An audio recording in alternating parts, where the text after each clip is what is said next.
So Bob, welcome. Bob is the manager of the California Pistachio Research Board. And he's going to give us a little bit of information on the industry. So let me go here and share that and let me know if it all looks good, everyone, and then we'll turn it over to Bob. Great. Thank you all. I think I'm you can hear, you all can hear me. Welcome to Pistachio Day. My pleasure as manager to be giving you an update on the industry. This is my about 20th Pistachio Day, so it gets more interesting every year as we go along. Next slide. So what are the highlights for 2021? Well, as many of you know, we had a record U.S. crop of about 1.17 billion pounds, of which California was 1.15. There's a little bit of rounding error in there. The non-California crop doesn't quite make that 0.2, but rounding error brings it in at the difference. Last year's crop, the 2020 crop, was also a record year of 1.04 billion. This past year, we had 409,000 bearing acres. Comes out to 2,822 pounds per acre. And we now have 111,000 non-bearing acres. So we are up over 500,000 acres total pistachios in California. Next slide. Crop quality for 2021 was quite good. We had 84.7% open in shell. If we think of these crops as being on or off year, that's on the high side for an on year. It's even on the high side for an off year. We've had very few years in which we've exceeded 84.7. I think only once or twice in the history of the industry have we gone over 84% open in shell. In a normal year, it's about 75% open in shell for an on year, so we're quite a bit higher than normal. The low closed shell is normally up in an on year, but this year, of course, it was way down. So this actually is a concern for the processors because they're not having enough shelling stock and closed shell to meet kernel demands. So some of their open in shell has to be shelled out to meet the kernel demands of the marketplace. The average nut size this year was quite small.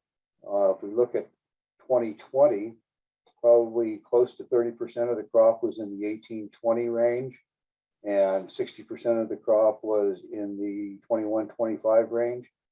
I don't know what the numbers are for this year, but we have virtually no 18-20s. And we have a significant increase in the 26-30s.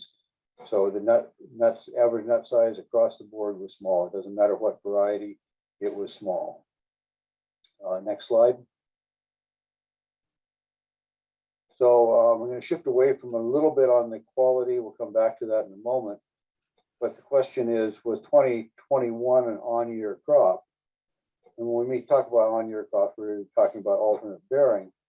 And historically, the tree, the orchard, and the industry has been alternate bearing. So trees alternate bear, orchards alternate bear. And if you look at the past crop records, we've seen on years and off years. And all indications are that the tree and the orchard alternate bearing continues. But the industry alternate bearing, which is a statistical alternate bearing, it's not a physiological like you have in a tree, but it's a statistical alternate bearing. We don't see that strong alternate bearing trend across the industry. If we look back over the last few years, 2019 was about 2,200 pounds per acre, and 2020 and 2021 were both about 2,800 pounds per acre. These are not high yields. Even the last on year, what we would say of almost 3,300 pounds in 2018 was not that strong an on year. In the past, what we see for a difference between on years and off years is about a 65% difference. the off year is about 65% of what the previous on year was. So so we haven't been very strong off and on. Next slide. So what drives the industry on and off cycle? And when we look across the entire industry, I'd say the first thing that probably drives it is the weather. If we look at the last time we had very low chill of 2015, where the entire crop across everybody's orchards was driven way down due to lack of chill. And so that sort of synchronized the industry into an on-off cycle.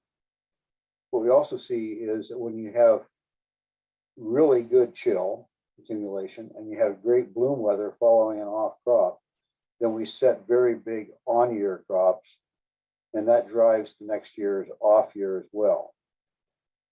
We've had a lot of acres that have come into bearing since our last synchronizing event in 2015.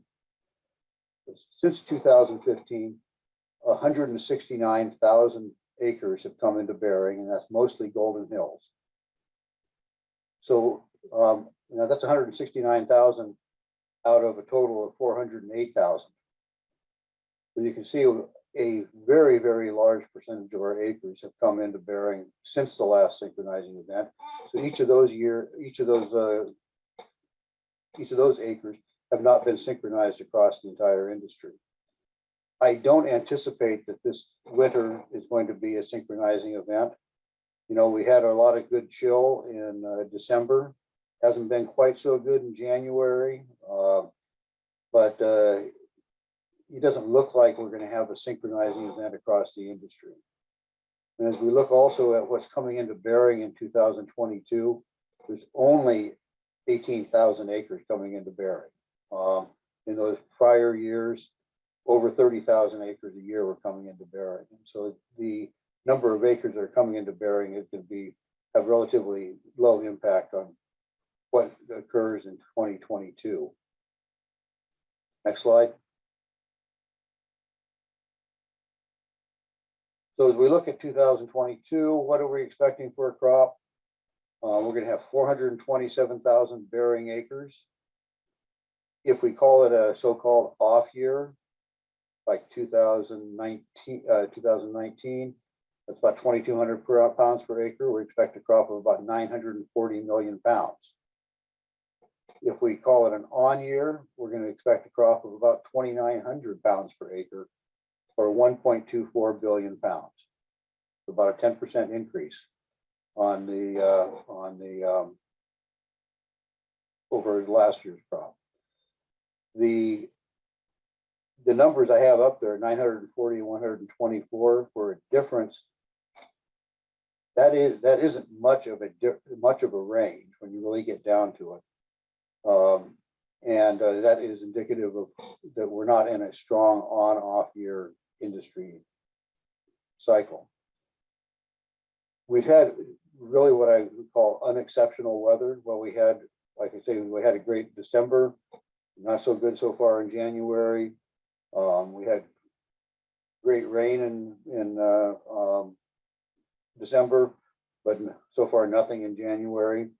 We have low amount of new bearing acres, and so consequently, I think that we have a higher upside potential on the total crop than we have for downside potential.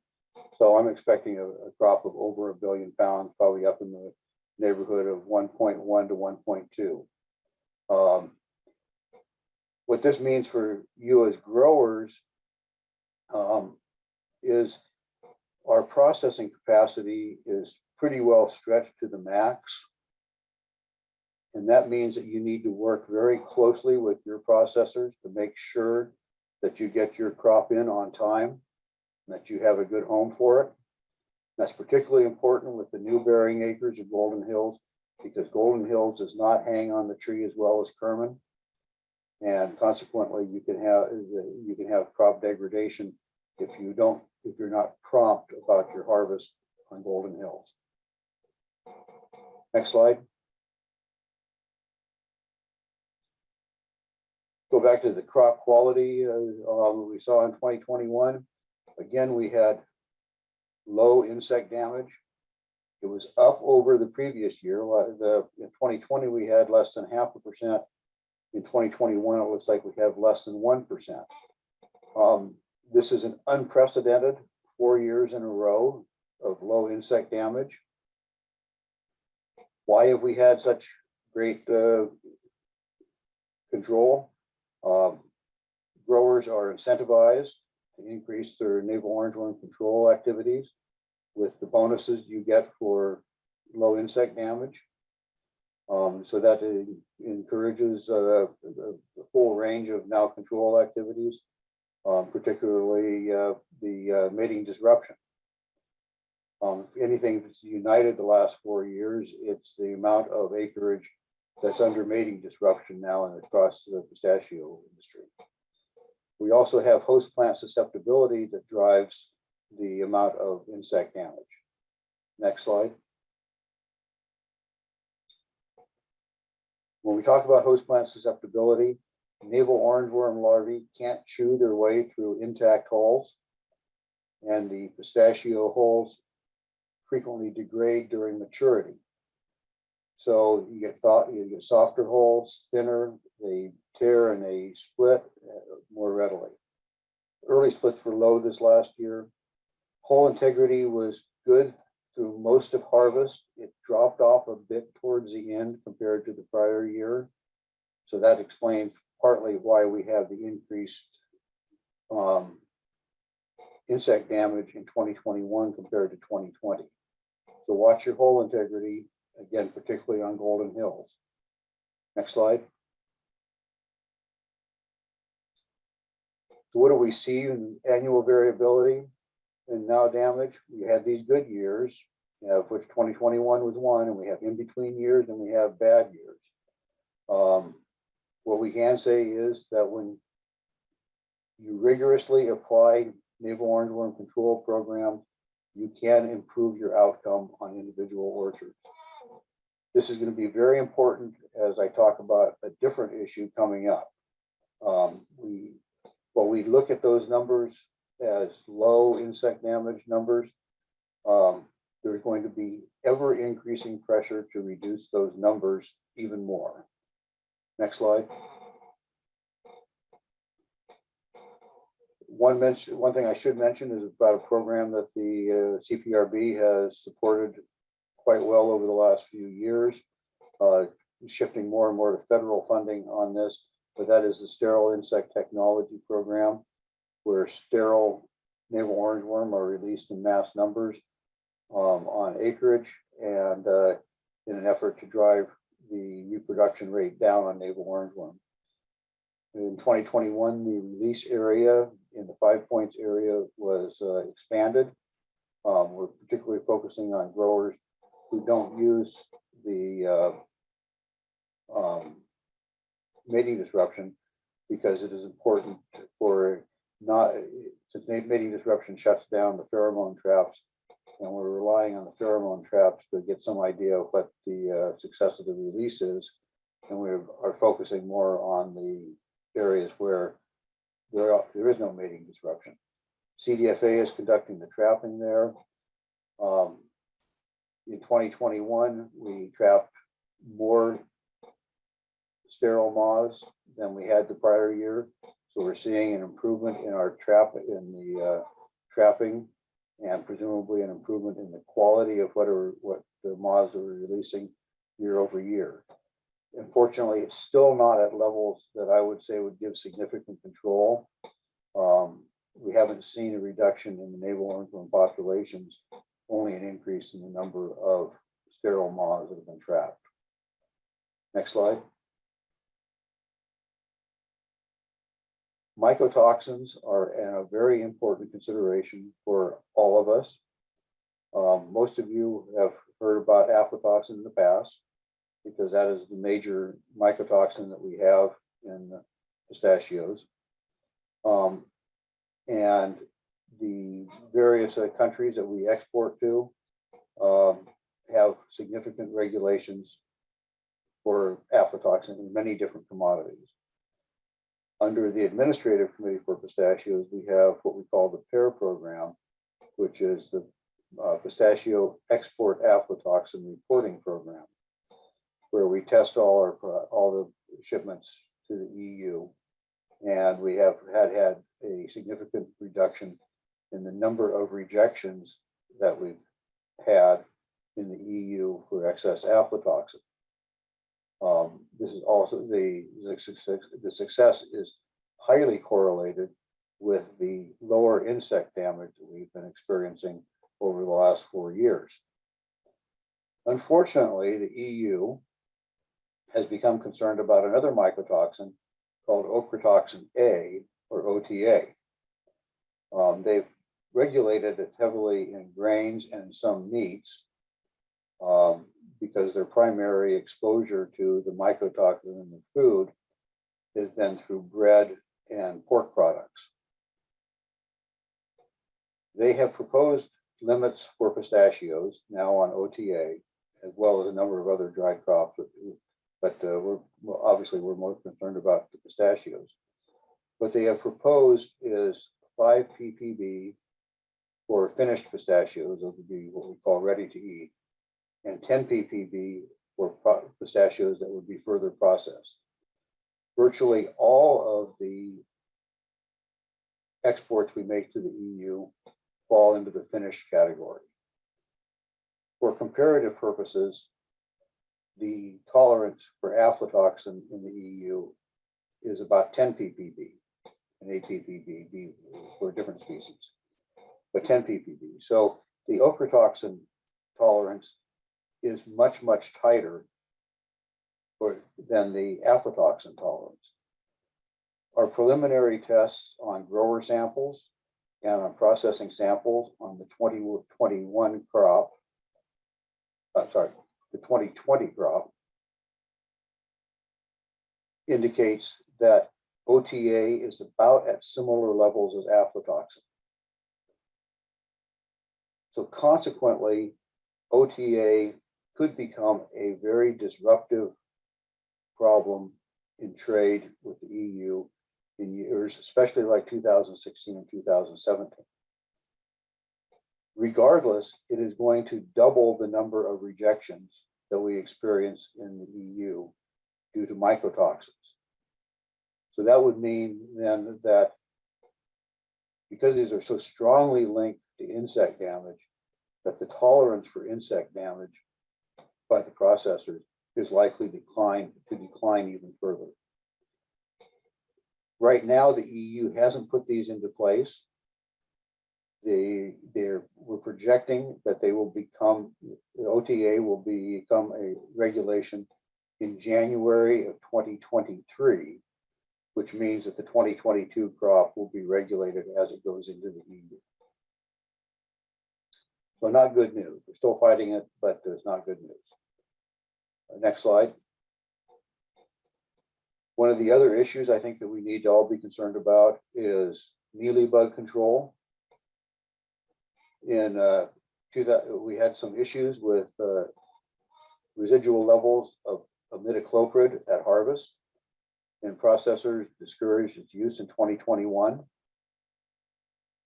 The registrant conducted field trials in 2021 to look at what the residues actually were, but the data is not yet available to see what rigorous control of application can do to reduce the residuals. 70% of our pistachio crop is exported, and many of the export markets are very sensitive about pesticide residues. And so we consequently need to be quite concerned about that. My advice is to consult with your processor and see what their recommendations are, but I think you should expect restrictions on pesticide use if there isn't supporting pistachio data on its residuals.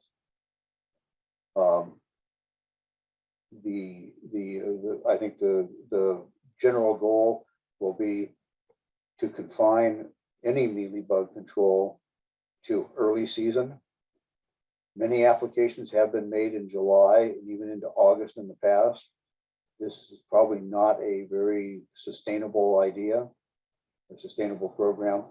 So expect restrictions on pesticide use, but consult with your processor, and they may currently have a program that they're discussing, but they're probably going to be amenable to change as data becomes available.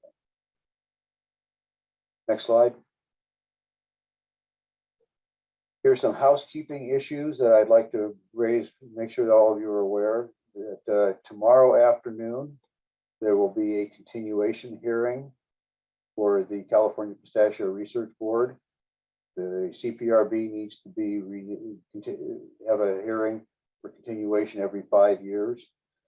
Notification was mailed to all pistachio producers by the California Department of Food and Ag in late December.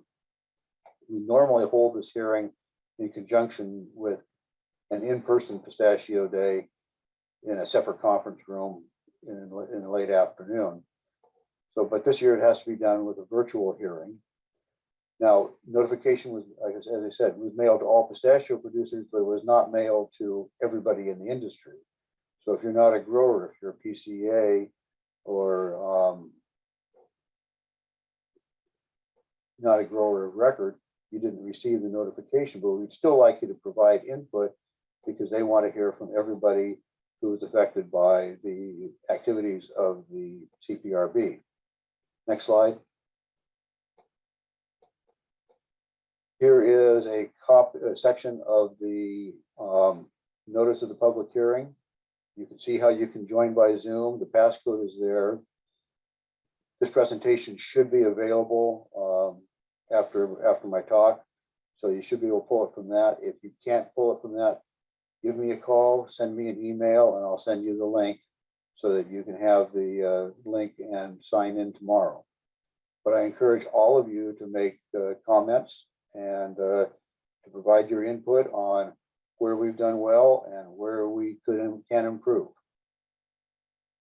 So please attend the hearing tomorrow and provide your input. And that's all I have for right now. So next slide. Thank you for your attention, and I think I'd be open for any questions if there are questions in the Q&As. Thank you, Bob. There are two questions for you about hull integrity, both of them. The first is which environmental factors contribute to hull integrity?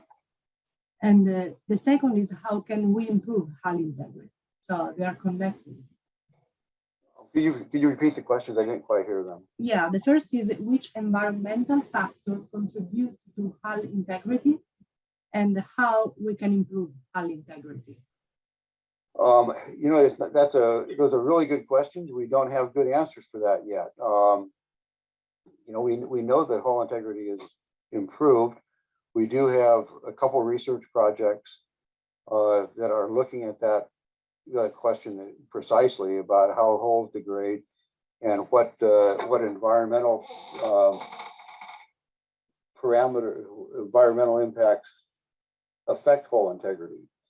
But we right now can't predict how hull integrity is going to go because we don't have a good biochemical understanding. We expect that to improve over the next couple of years as the results of the research get done, but we don't really have a good number for a good control program to aim at hull integrity at this point. Thank you. I see another question. How much is mating disruption being used for Naval orange worm control? And again, I don't have precise numbers, but just more or less what we hear from the different mating disruption suppliers, and it's well over 50%. I'm thinking that it's up in the neighborhood of 60 to 70% of the acreage is under mating disruption now. In the area down at 5 Point where we have those SIT plots, it actually is hard to find blocks of pistachios that aren't under SIT. Okay, one extra question is about calcium carbonate as a way to improve chill. How effective is it, and will it be beneficial? Well, I think that the calcium carbonate is primarily looked at as a compound, much like Surround, the bentonite thing. It's going to be a white color, and consequently, you wouldn't get as much insolation of the fruit, or the buds rather, on sunny days. So it would improve chill. It would. I'm not going to say that it would improve chill per se. It would improve, because it's obviously not going to affect the weather. It's going to decrease the bud temperatures, which have some offsetting impact. Some people, your success with it would probably depend on how much sun you have in your particular area, and relative to how much fog. If the temperatures are above 45 degrees, all the calcium carbonate in the world is not going to change the bud temperature. On days like today, where we're looking at afternoon sun and temperatures of 60 degrees, it might reduce the bud temperature and help with some of the offset. But as far as trying to determine what effect it has on chill, we don't really know what chill is in a physiological sense. And again, there's other projects out there now that are trying to determine what the genetic basis and the physiological basis are, so that we can actually make a measure of what status the chill is in individual trees and buds. Thank you so much, Bob. I think we can move to the next speaker. Thanks. Thank you all. The next speaker is Michael Calamber. He's a nut crop farm advisor in Fresno County, and she's gonna talk about water and irrigation during drought. Thank you, Julia. Can you all see my slides okay? Yes. Okay, great, thanks. Okay, so I have a lot of slides today, so I'm going to try to move quickly, but today I'm going to talk about water management strategies during drought. And so pistachios are known for their ability to withstand drought in comparison to other tree crops, but the severity and the length of a dry spell can result in high percentages of blanks. And I would say low shell splitting, but last year would have been considered a drought year. And what Bob just told us is that that there was actually a very low amount of non-split shells. So maybe that we need to be doing more research in that area. We tend to see reduced kernel weights, as Bob mentioned, and a reduction in overall yield. So these limited water supplies can lead to increasing costs, and is going to lead to tough decisions about when is the most beneficial time to irrigate. So that'll be the pressing question for a lot of people is, how should I manage the limited water supply that I have? And so am I looking at doing a blanket reduction in water application throughout the season? Or is it better to do a targeted deficit during different growth stages? And so the best approach based on research suggests a targeted deficit. And this is going to be a lot of what I'm going to discuss today, but I just wanted to put this out here at the beginning. And so we find that the most stress sensitive period begins at the onset of rapid kernel growth, what we would call stage 3. And that water deprivation during stage 3 has been shown to reduce individual nut size, shell splitting, and the harvestability, as well as increased blanking and kernel abortion. Okay. And then there's recommendations that deficit irrigating at 50% ETC during stage 2, which would be the shell hardening stage, and reducing post-harvest irrigation by about 70% can significantly increase your water use efficiency relative to near full irrigation. So that's the current recommendation as far as irrigating with a deficit. But today I want to talk about that and then other practices that conserve water in both normal and drought years. So I'll be referring back to this outline throughout the talk. So I'm going to talk about understanding evapotranspiration, a term that we commonly talk about with irrigation scheduling, and how that relates to the soil. Special attention to your irrigation system, understanding the application rate, the distribution uniformity, and the importance of routine maintenance. And then the pistachio trees themselves and what our understanding is their thresholds for moisture stress. So I'll be going over some of those things I just mentioned, like the sensitivity at different crop stages. And then talking about how management can be affected by the salinity levels that's common for a lot of pistachio growing areas. So evapotranspiration, this is also referred to as ET, and that's the sum of the evaporation from the soil surface and plant transpiration, and the movement of water from that land surface and plant canopies to the atmosphere. We need ET to determine the amount of irrigation needed to replace water losses in between irrigation sets. And so we refer to ET as a loss, but just keep in mind that this transport of water is a beneficial process because it allows the conveyance of water and nutrients to the leaves in order to produce carbohydrates. And so there's several different terms when talking about evapotranspiration, and I just wanted to quickly kind of summarize what those different ones are. So you may often see ETA with a subscript A. This refers to actual evapotranspiration of the pistachio crop through the growing season. And this is generally determined by on-site micrometeorological methods, such as eddy covariance, surface renewal, or now there's a lot of commercially available weather stations that can calculate this for you. So this is, if you have an on-site weather station, this is the evapotranspiration value that you have.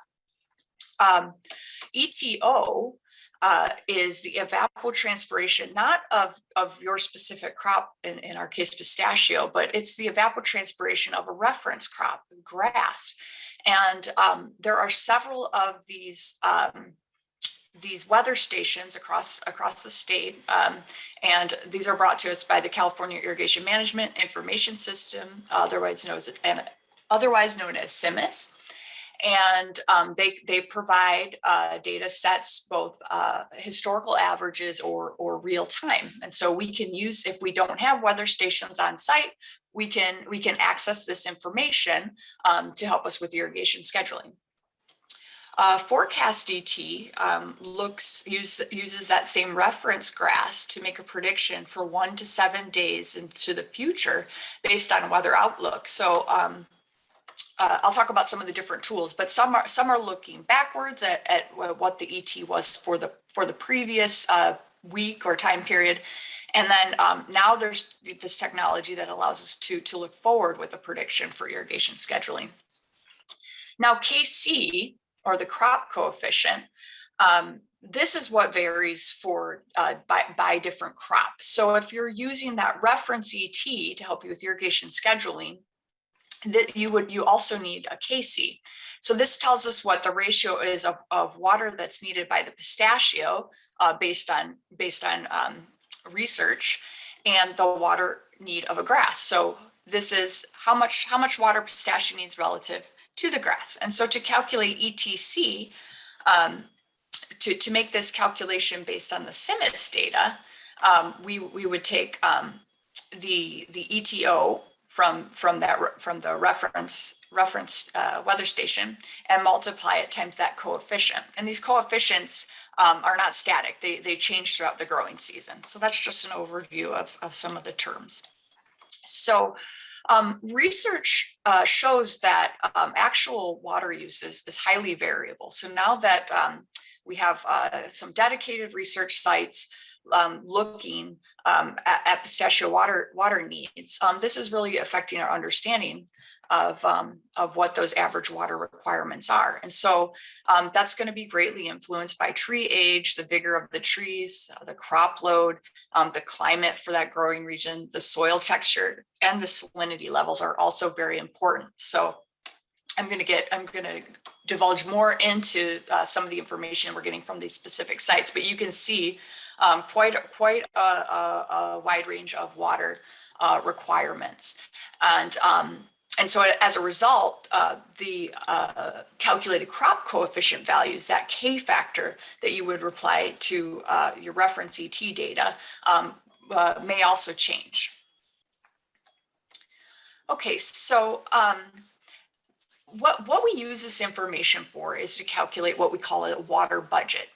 Okay, and so the table here has elements of what's in the water budget, and this is designed to help you increase the precision of your irrigation scheduling. This can be particularly useful at the beginning of the season to offset the amount of water that's used by taking into consideration, you know, if it was a good rain year, the rain accumulation and the soil moisture storage. So there's opportunity to conserve water potentially at the beginning of the season if you're taking those into account. And so what we have here is a timeline. So we have the bi-weekly, what the water use. We have a crop coefficient, which is the KC that you'll find in the ANR Pistachio Production Manual handbook. We have a reference ET that you may get from the CIMMYS weather station, and then what the calculated ETC would be. We have the accumulated ETC, so the sum over the course of the season, and then accounting for rain accumulation. And so it's sort of like treating your soil like a checkbook to determine, you know, when's a good time to initiate irrigation for the season. But this example doesn't take into account the soil moisture storage in the effective root zone. And so your accumulated deficits may be more than what the soil can hold. And so you may need to apply irrigation in multiple sets. So if you need to do the 31 hours of irrigation, we're going to talk more about the soil moisture holding capacity and what the implications might be there. Okay, but first, these are some of the online resources for water budgeting that I mentioned. So I'll go through each of these. There's weekly ETC reports provided by DWR and the UCCE. There's that FRET that I mentioned, the Forecast ETO, and then Crop Manage is another really good resource that you should learn more about. And so these weekly ETC reports, they use the previous week's ETC based on that CIMMYS station data and provide you with a prediction of next week's water use, but that's based on a 30-year average for a variety of crops. But you know, none of these systems are perfect, and using you know, last week's water information could mean that, you know, if you're irrigating based on that, there could be errors for the coming week. So another option is to use what's called a FRET, the National Weather Service Forecast of ETO. And this provides predicted ETO to plan irrigation schedules for up to 7 days in the future. And so you can, I thought I provided a link here, but let me know if you need that. A user needs to apply those KC values to the numbers that you would get from here. But basically, it's a point and click type map where you can zoom in on your area and see what that weekly ET number is, or you can look at it on a daily basis as well. You would need to apply that KC to determine the depth of water for your irrigation scheduling. And I'm going to show an example of how to make that calculation later. Crop Manage. Crop Manage uses the ET data from CIMMYS, adjusted with a crop coefficient for you. Or it can, if you have the on-site weather information, it can input that for you to make a weekly recommendation. And then it has some nice features that you can track the recommended water application versus what you applied. And so it has a variety of other uses. You can track fertilizer inputs, information about soil and tissue sampling, and yield information from the previous year to calculate future management recommendations. So a nice tool to explore.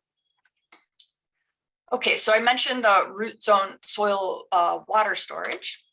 And the reason why this is important with using along with ET is that soil of different texture has different levels of water holding capacity. And so a lot of our growing areas are what would be considered a sandy loam. And so sand has the largest particle size, but the lowest surface area compared to silt and clay with those particles. So small particles have more surface area relative to the volume. So more surface area means more water retention. So that's why we have a greater water retention in our clay and silt soils compared to sandy loams.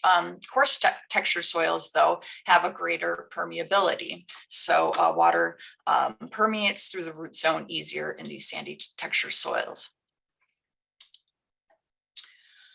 Okay, and so here's a table showing for different soil types, specifically what your water holding capacity would be. And then the way that we would incorporate this into our water budget is that we want to apply water at the right rate and frequency to maintain soil available water in a desired range to avoid severe stress. And so what this illustration is showing here is the range of soil moisture that is possible, ranging from saturation, where the soil is too wet, too full, and no irrigation is required, all the way down to very dry conditions where water is unavailable.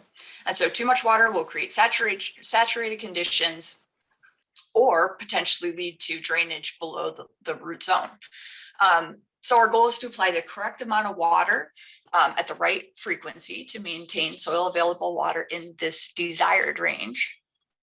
Okay, and then that available water ranges from field capacity, and the field capacity conditions are generally maybe that period after all the water, excess water is drained from below the root zone or runoff from the surface. And that's usually about 12 to 24 hours after irrigation. And a permanent wilting point is where the force that's required for the tree to extract water is too great. We don't ever want trees to get that dry. So the desired range is to keep soil moisture somewhere between that field capacity and what we call management allowable depletion. So this is this management allowable depletion level is that amount of water that's available before we see crop limiting stress that leads to problems. And so part of some of the calculations I'm going to talk about is keeping trees within that management allowable depletion. And again, that number is going to vary depending on your soil texture for those reasons I just mentioned with water holding capacity. And it's also going to vary within the season by crop development stage. Okay, so just a quick word on the moisture sensors. Many people are using those. This is a very common one that we see out in the field is used for the watermarks.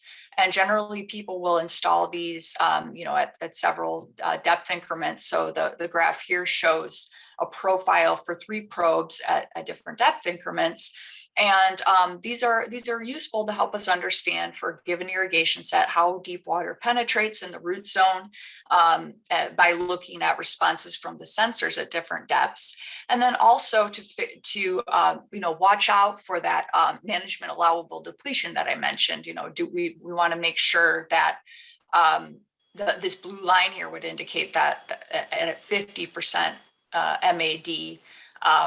What's happening in the shallowest depth. This would be the 1 foot depth with the red, and then probe 2 would be maybe a 2 foot and a 3 foot depth. So, these values they do vary depending on soil texture, but in general, these are the tension readings that would be the usual range for irrigation. So these are just a good tool to helping you know when's a good time to initiate irrigation. Okay, so irrigation system application, evaluation and maintenance.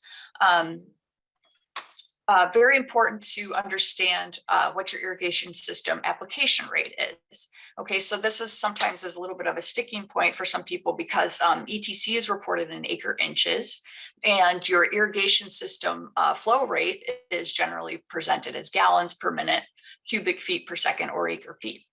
So it's good to get down to conversions that you need to convert gallons to acre inches. You need to know your emitter discharge rate in gallons per hour, you know, the factory ratings, you know, are a good start, but it's good to know. It's good to have these evaluated in the field to make sure that that's what your output is. Knowing your number of emitters per tree, the trees per acre, and then knowing that there's 27,000 gallons per acre inch of water. And then you can use either one of these calculations to figure out, okay, my irrigation system is, this is the output in terms of acre inches per hour, or this is, you know, based on the ETC or ETA information, this is what the crop water use is in inches per week. And then this is the conversion to say, okay, I know my system has this many gallon per hour output per tree. This is how many hours I need to run the set for. Okay, so it's good to keep in mind the what the maximum water depth it is that you should apply per irrigation. So I kind of alluded to this in that first graph showing that table with the water budget, is that sometimes in the heat of the summer, you know, if we calculate the hours, there'll be, you know, very high number of sets. So it's good to understand what that maximum water depth that you can apply in a single irrigation and not exceed that water holding capacity that I mentioned. So it's important to know your soil texture and available water holding capacity. And then your average rooting depth. Okay, so the average rooting depth for pistachio is about 6 feet actually, but the effective rooting zone refers to where the greatest portion of those roots are and where the majority of uptake is happening from. And then an estimate of the management allowable depletion for the crop, which as I mentioned for pistachio could range from 40 to 60% depending on your soil texture. And then knowing what your irrigation system efficiency. So getting that evaluated periodically or especially in a drought year.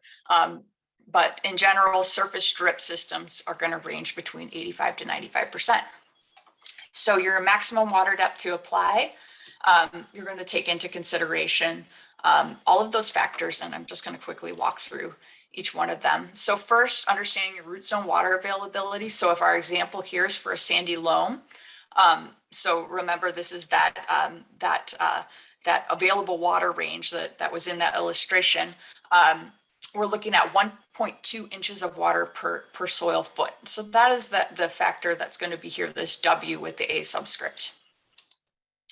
Okay, and then this has that maximum allowable depletion percentage, and that's based again on the average rooting depth.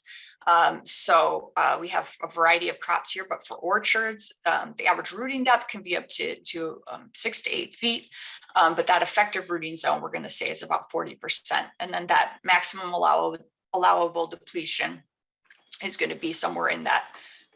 I say 40 to 60%. This table says 50 to 65, but okay, so that has those two factors. So you have the maximum allowable depletion and then the effective rooting zone.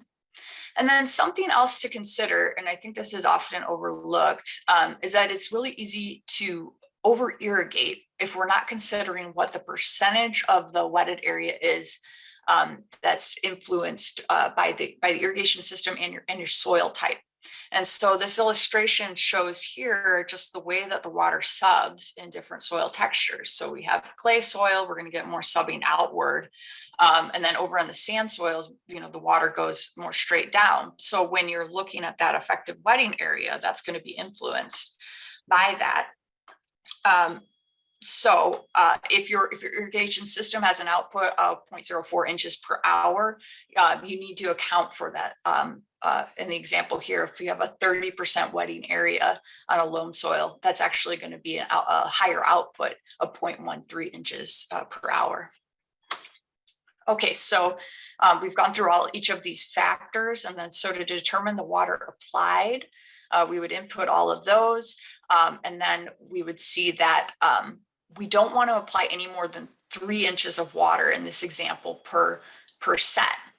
Okay, so if your application rate is 0.13 inches per hour, that rate considers the percent wetted area, and we're gonna apply no more than 3 inches in one given time. Our maximum irrigation time is going to be 23 hours. Okay, so oftentimes your weekly ETC is going to exceed that maximum irrigation time. So shorter, more frequent sets are going to be necessary. Okay, and just to further illustrate that with that management allowable depletion, we can look at, depending on the, say our MAD is 60% for a sandy loam, that effective rooting depth of 4 foot. Again, thinking about this range, if at soil moisture at field capacity, we would have about 4.8 inches in the top 4 feet of that effective root zone. And when we reach that 60% of maximum allowable depletion, we're down to 1.9 inches. So we have about 2.9 or 3 inches to work with. So for example, if a daily ETA in July is 0.75 inches, it's going to be about 3 to 4 days to where you're going to reach that maximum allowable depletion. But as I mentioned, higher frequency, shorter duration water applications could be, so this isn't to say that you need to wait 3 to 4 days between irrigation sets, but just that, that would be the limit that you would want to go. So it's probably best if you have the water available to avoid severe wetting and drying cycles and maintain your roots in the optimal soil moisture conditions if you have the water available. Okay, so some discussion about the impacts of drought on water supply. Drought decreases surface water availability and increases the demand on groundwater. Okay, and so with drought, we see decreased flow rates, water in a canal, or even water in the irrigation system. The temperature of water is going to be increased. We'll likely see increases in pH, increases in the concentrations of salts, and other chemical and biological characteristics of the water. So in a drought year, your water is not going to be what it is on the average year. So it's very important to have that evaluated, and will help you understand how this could be affecting your application rate on a field level and your distribution uniformity. And then also what kind of amendments might be needed to treat the water to keep the irrigation system running efficiently. Okay, so the small micro emitter openings are highly susceptible to clogging and leaks. And so that, like I mentioned, that quality of the irrigation water is going to determine how easily that might happen. And so we want to make sure to do routine inspection and maintenance, examine your nozzles and the wetting patterns, as I mentioned. We want to flush, line, and clean filters on a regular basis. And then important to, if you don't have flow meters, to install those. And then also inlet pressure sensors are really important. The pressure sensors can indicate potentially if you have leaks that you don't know about, or potential clogging problems. So this is another good tool for monitoring. Running short on time here. Okay, so irrigation system evaluation and maintenance. Micro irrigation systems are highly efficient. but almost all are going to have very varying levels of distribution uniformity across the block. So we recommend a professional evaluation every 2 to 3 years, but especially in a drought year. Okay, and then this is just showing if you have differences in the applied water coming from the emitters at different parts of the field, you're going to be have different levels of application. And so this table shows what the difference might be across the field for a single set from one irrigation. So where we're getting 90% efficiency, we're only putting on a 1/4 inch, but where we're getting 70% efficiency, where maybe there's leaks, higher output than what we predict, it's going to be over 2 times that. So over the course of the season, say 30 irrigation cycles, this can be a significantly different application of water across the field. So this is very important and a very common issue. So understanding your distribution uniformity, very important. Okay, threshold for moisture stress. So irrigating according to a water budget and soil moisture doesn't always indicate how your orchard trees are going to respond to that applied water schedule. And so good to integrate the use of stem water potential tools into the field. So they can help you confirm and adjust your assumptions along with the soil moisture depletion methods that I mentioned. The water status of the trees is measured. It's expressed in pressure units of bars or megapascals. And so basically what this means is that the water status starting in the soil and in the roots is high. It's actually close to 0. And then as water moves under pressure through the main stem, through the trunk, and up through the canopy and out into the atmosphere, that the pressure becomes more negative. So as the tree becomes drier and the soil becomes drier, it has a lower water status, meaning the value becomes more negative. And so we have some baseline ideas of what the xylem in the trunk should be for a well-watered tree. And so that would be your reference point. And then you could evaluate, okay, so if I'm reading much more negative than -9 bars, then that's telling me that the tree is under some level of stress. And so you can think about how this relates to soil moisture. At field capacity, those values are going to be, as I mentioned, somewhere between 9 and 11 bars. As the soil dries and mild stress develops, we're looking at more between 11 and 14 bars. However, applying some stress during different growth stages can be very important. And sorry, I'm going to try to get going a little faster here.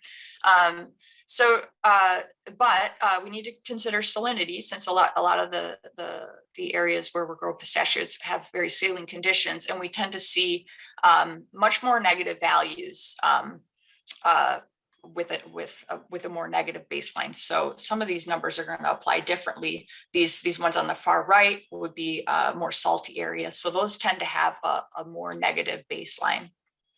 Okay, nut development and regulated deficit irrigation. So as I mentioned at the beginning of the talk, throughout the growing season at different stages of crop development are more or less sensitive to water stress. So this graph shows the change in size and dry weight over time during those different growth stages. Stage 1 is shell expansion, stage 2 is shell hardening, and stage 3 is that kernel stage. So research shows that a controlled deficit irrigation during shell hardening, or stage 2, generally from the middle of May until the end of June, and during the post-harvest period, has little or no negative impact on production.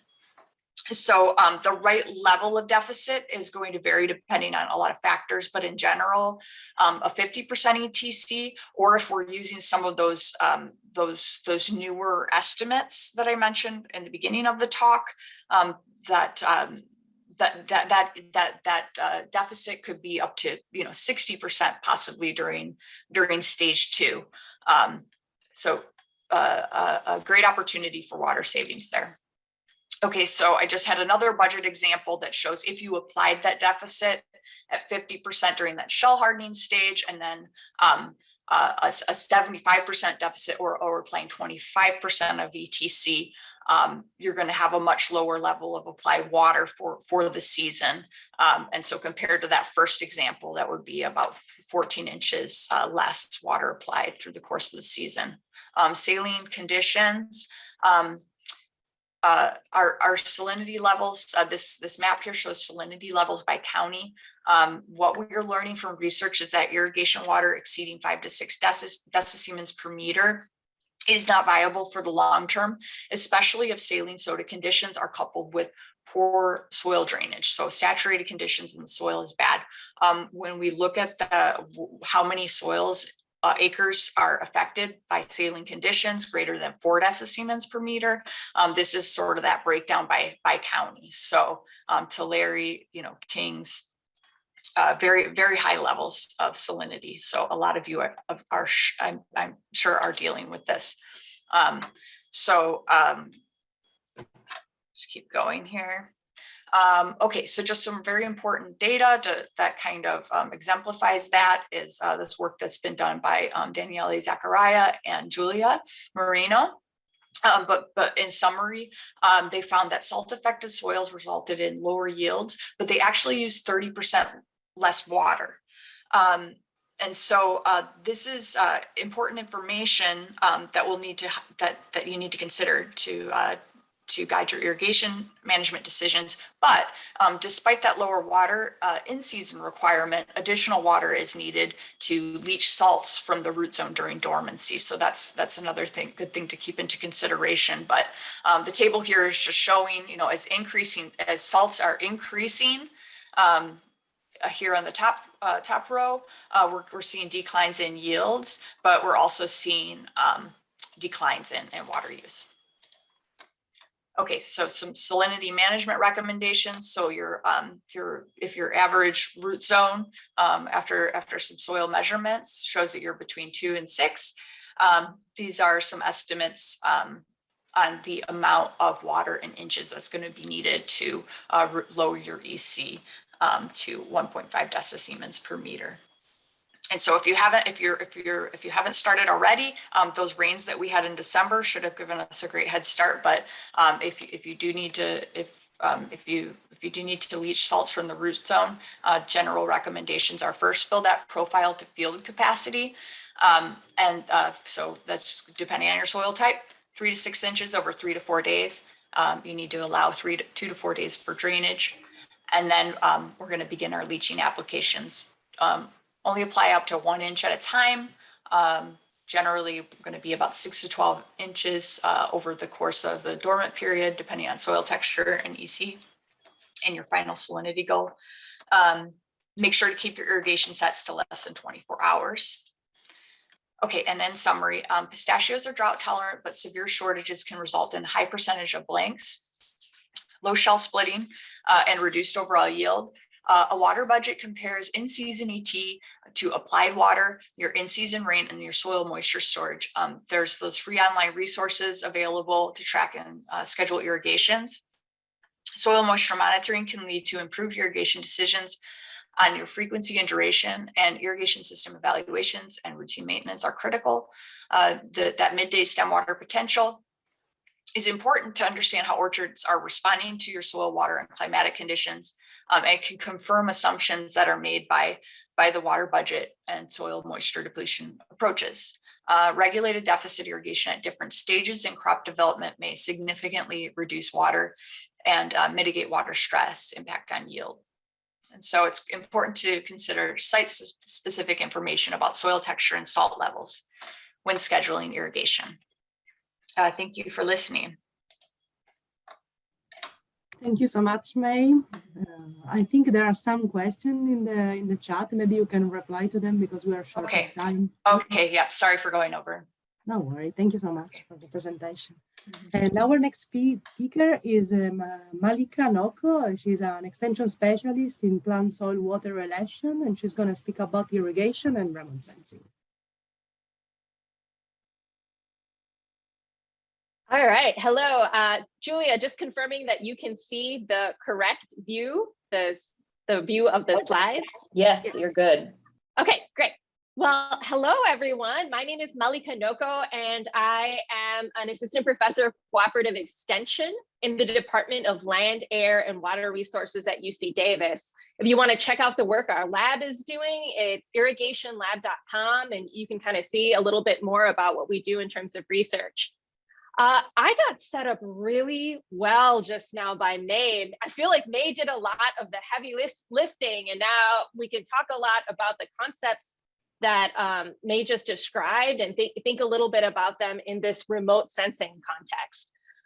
So my goal for today, for all of you, is for you to be better consumers of remote sensing data. Just because I don't think that many of you folks, and maybe I'm wrong, if you want to share in the chat that you're planning on, conducting your own remote sensing missions and have a lot of this data science happening in-house, that might be the case, but I'm suspecting that many of you are actually consuming remote sensing information, working with decision support providers to, purchase or capture some sort of imagery, and then thinking about that imagery and how you can make decisions for your orchards based on that imagery. So like my goal really is to kind of think through what is the power of this remote sensing imagery, and then what are its limitations? Kind of where are we with it to help you be better consumers and better decision makers when you're using this remote sensing imagery. And then I also need to share a disclosure. I actually do not do a lot of research in pistachios right now. So most of my examples are not going to be coming from pistachio, but fortunately, you're here and there are several pistachio experts in the room, like Julia and like May. So I just wanted to share that disclosure before we start. So I'm actually just sharing a little bit more about the work that we do in our research group. I think focus primarily on like optimizing irrigation for co-benefits. So this is similar to some of the deficit irrigation information that May was sharing in the past talk.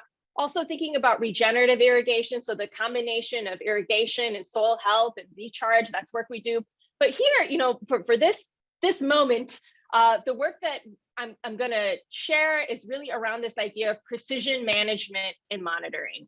So using remote sensing to get high resolution imagery and start thinking at the scale of a block, or even perhaps in the future at the scale of a tree.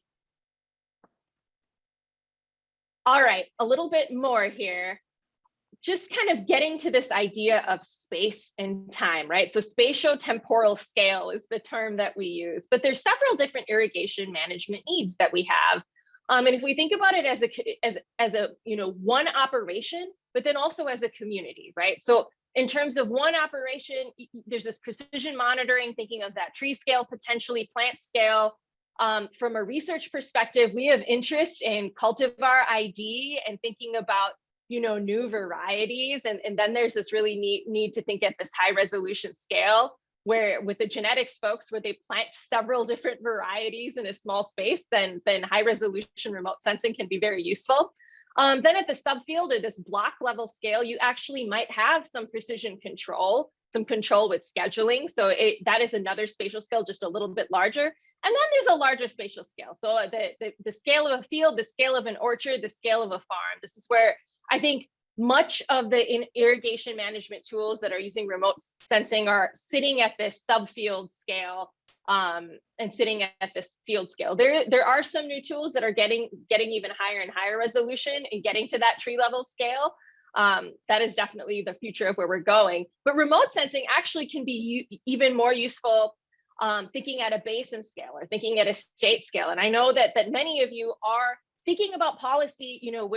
We had a terrible drought. We're thinking about growing droughts, thinking about managed aquifer recharge, how to manage water. And these tools can actually be useful at this basin scale, at a regional scale, or at a state scale.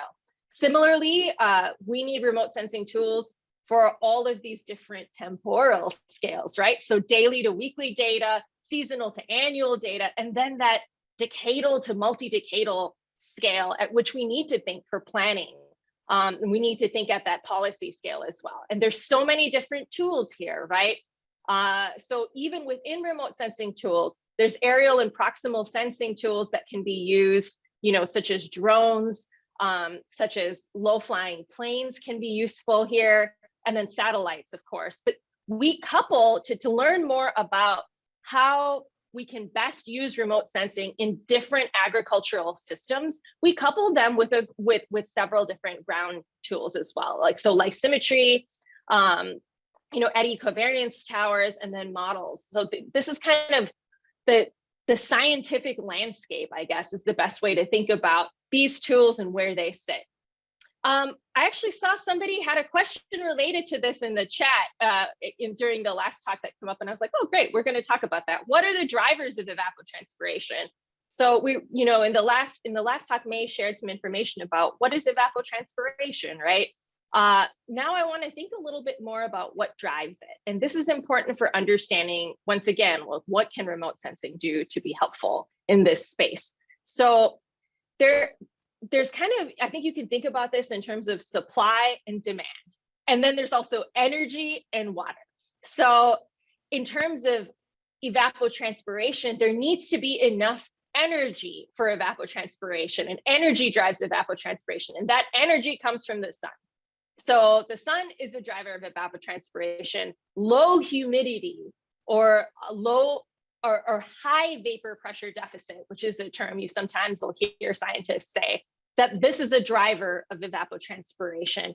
High winds are a driver of evapotranspiration. That was the question I think that was asked in the chat. And of course, high temperature is a driver of evapotranspiration. And but in order to actually have evapotranspiration occur, there needs to be that supply of water.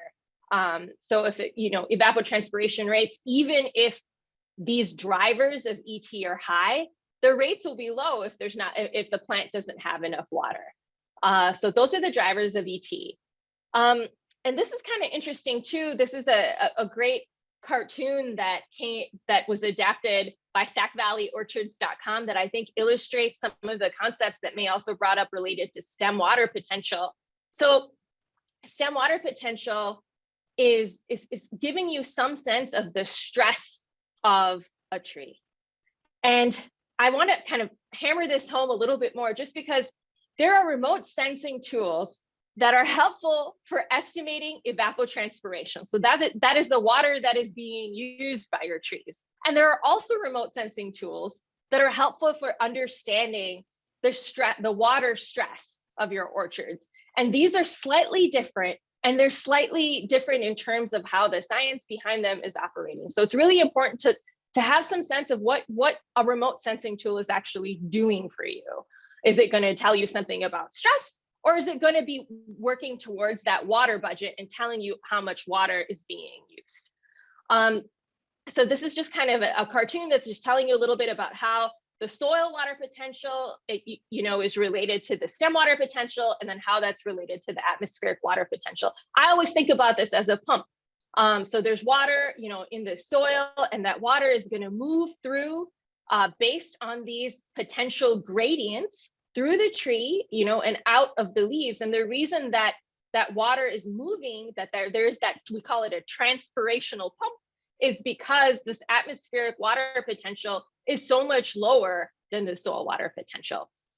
And when you are taking a stem water potential measurement, you're kind of assessing where the plant response is here.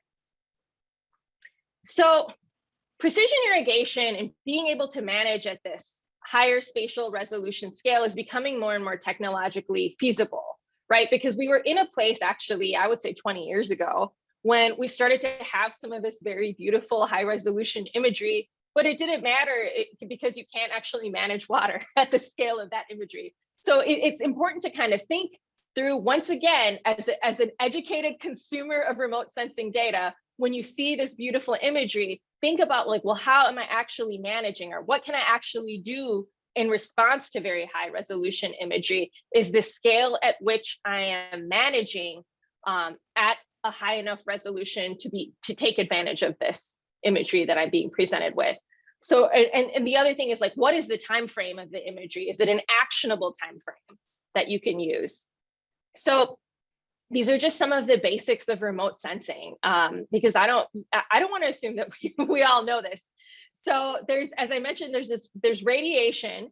And most remote sensing tools are just taking advantage of reflectance and using this electromagnetic spectrum.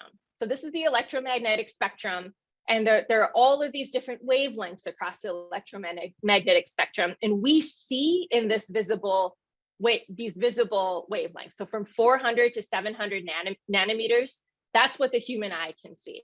But some of the remote sensing tools that we are familiar with, or that you're perhaps using or considering using, are taking advantage of more of the spectrum than your visible eye can see, and that's where their power is. So just to kind of provide an example, these are some of the bands that are used by very common satellites.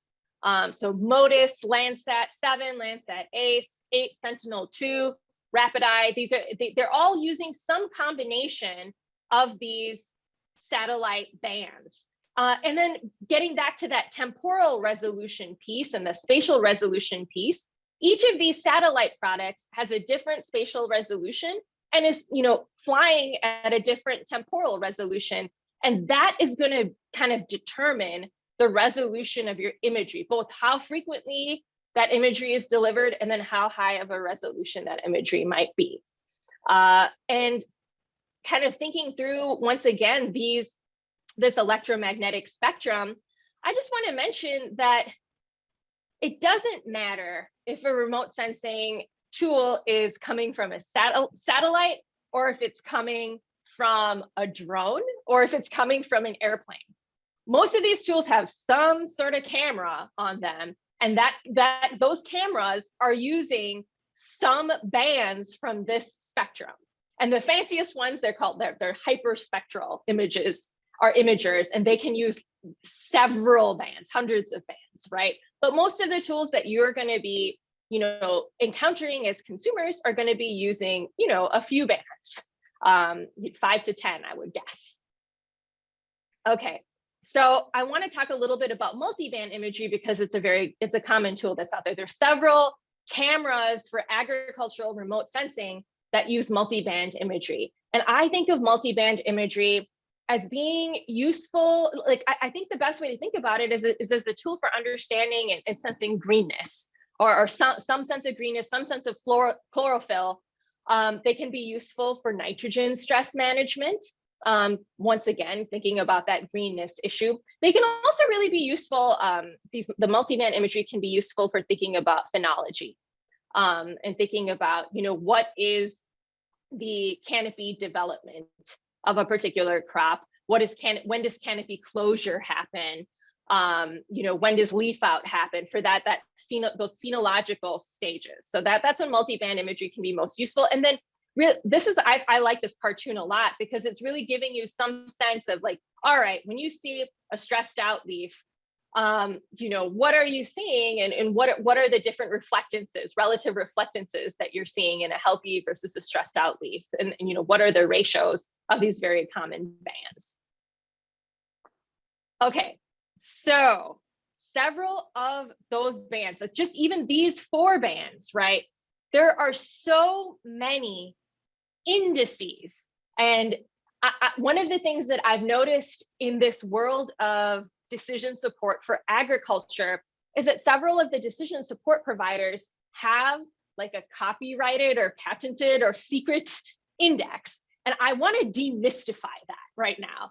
All of these indices are taking some of these reflectances, some of these bands, and doing some math and drawing a correlation, drawing a relationship between the bands and the mathematics that they're using. And there's several different, this is just one little snapshot of several indices. There are so many more indices than this, but there's some sort of empirical relationship between an index and something of interest, right? Whether it's a stressed out leaf, nitrogen management, phenology, that's where these indices are useful. But I want you to know, once again, as a consumer, that all of these indices it's just some sort of mathematical formula taking these reflectances from these bands and then drawing some sort of a conclusion based on those reflectances. Okay, so we are talking about water here, and for water management, not just me, the scientific community thinks that thermal imagery is kind of where it's at for water management. As I mentioned, the multiband imagery, the red, green, blue spectrum, those multispectral bands are most useful to think about phenology, to think about nitrogen stress. But if you want to think about water stress, so if we want to think about the stem water potential, using remote sensing to understand stem water potential, using remote sensing to understand evapotranspiration, there needs to be some sort of thermal imagery involved at this point in time. So once again, when you're kind of understanding and looking at different remote sensing tools that might be available to you for water management, be sure to check that thermal imagery is a part of it. So, and this is the why. And if I were, in a classroom full of you, I would ask you a bunch of questions, and we do some like call and answer at this moment. But I want to share this because I just think it really helps to think through like why thermal imagery would be useful. So basically, getting back to what we talked about with evapotranspiration, if you have a stressed out tree, and that tree doesn't have a lot of water, right? And it doesn't matter how high the evaporative demand is. It doesn't have the supply to have an ET rate that is high. And this is when there's going to be a limitation here of transpiration. And evapotranspiration rates are going to be a little bit lower. And getting back to like, what is evapotranspiration? It's water moving out of those little mouths on the leaves that are called stomata.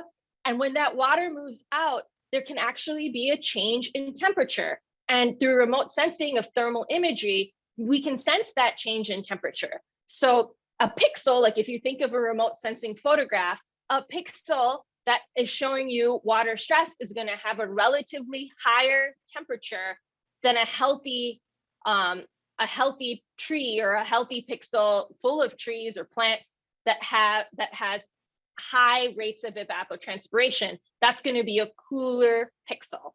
And this is why thermal imagery is so important for water management when it comes to remote sensing. All right, so the next part of this, and I do want to try to kind of get us back on track with time, so I might skip ahead a little bit. But I just want to tell you kind of my remote sensing story as a scientist a little bit, because I got interested in remote sensing because I'm interested in irrigation management, evapotranspiration, and plant water relations. So I didn't start out as like a scientist who was super excited about remote sensing. I actually got interested for maybe the same reasons you might be getting interested, where I was trying to measure water budgets with tools on the ground, and I was seeing really high spatial variability. So I had, during my PhD, I put out, I'm from Wisconsin, I'm from the Midwest. I had an experiment, and there's so many lysimeters, and a lysimeter is a tool we use to measure water budgets. I'd put out like 27 of these lysimeters, and and I thought with that number of that high, I wasn't going to see a lot of variability, but I did see variability. And then I kind of started to try to find funding to do some aerial remote sensing of evapotranspiration. And at that time, not to date myself too much, but drones actually weren't super, there was a lot of red tape still around using drones in a way that there isn't right now. So we actually worked with the Wisconsin Department of Natural Resources to use the Cessna to do some aerial remote sensing of evapotranspiration. So we used two cameras. We used a multispectral camera, and we used a thermal camera and an algorithm to map evapotranspiration. And there are also several algorithms out there to map evapotranspiration. I use one called Hermit, and the joke is that it turns you into a hermit. But there's one that's very popular that's called Metric that's used. There's another one that's very popular that's called TSAB that's used, especially in these semi-arid regions. And basically with these algorithms, we're using the multispectral imagery to come up with an estimate of phenology. So leaf as a proxy for leaf area index or canopy cover. And then we're using the thermal imagery to understand, what the different fluxes are from the canopy. So what evapotranspiration is from different portions of the canopy is going to depend on the energy, that what we call the energy budget, and the difference in radiative fluxes. Sorry to get real nerdy in that moment. But what we can do is actually normalize evapotranspiration. So this is a mean evapotranspiration map for a potato field in Wisconsin, and this is a normalized evapotranspiration map. And that was useful from this precision standpoint because we can compare those to soil maps. So, you know, if you're going to be looking at your remote sensing imagery and thinking about evapotranspiration, it's kind of useful to get a soil map done, because if your remote, this is the finding of this study here, if your remote sensing imagery of evapotranspiration looks a lot like a soil map, then that's an opportunity for precision irrigation. That means that you're seeing differences in evapotranspiration based on differences in properties in your soils, and you could be managing in a more precise way based on the variability of your soils. I then kind of came to this place where I wanted to use drones a lot more. A big part of that reason was in the Midwest, we had problems with clouds. And this is actually a big problem for satellite data. In areas where there are clouds, you can have kind of blocked imagery, and drones can be really useful here because you can kind of dart around them to capture imagery where that could be cloud-free, because you really want cloud-free imagery because of what I was mentioning with the thermal imaging, because you don't want a cloud to be the reason that the temperatures are different on one of your orchards. You want the reason to be because of the plant physiology.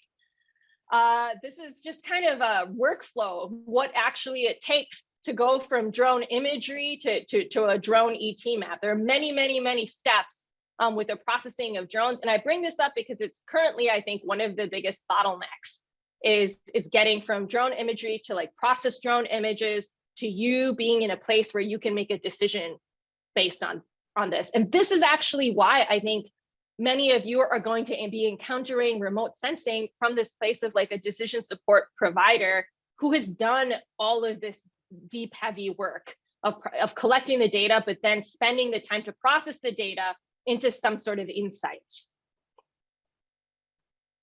So we are in our research group now working with the drone imagery to make ET maps for different California cropping systems. And that's really all this is showing you. But once again, we're using meteorological data, canopy surface temperature, enhanced vegetation index, which is just one of those many multiband indices I was telling you about, and then solving and resolving the energy budget to come up with a map of evapotranspiration. So that's kind of how you get to evapotranspiration from remote sensing imagery. There, you can also think about crop water stress and stem water potential. And we have work in almonds that's happening right now, thinking through how to better assess stem water potential using remote sensing imagery. And this is the type of work that's been happening for a really long time. Like, I think that there are 20 plus years of research on this, which is the crop water stress index. So this is a tool that would take thermal imagery and, you know, basically make an index based on the thermal imagery and come up with some sense of stress in an agricultural field. But what's tricky about this crop water stress index is within an image, there needs to be baseline.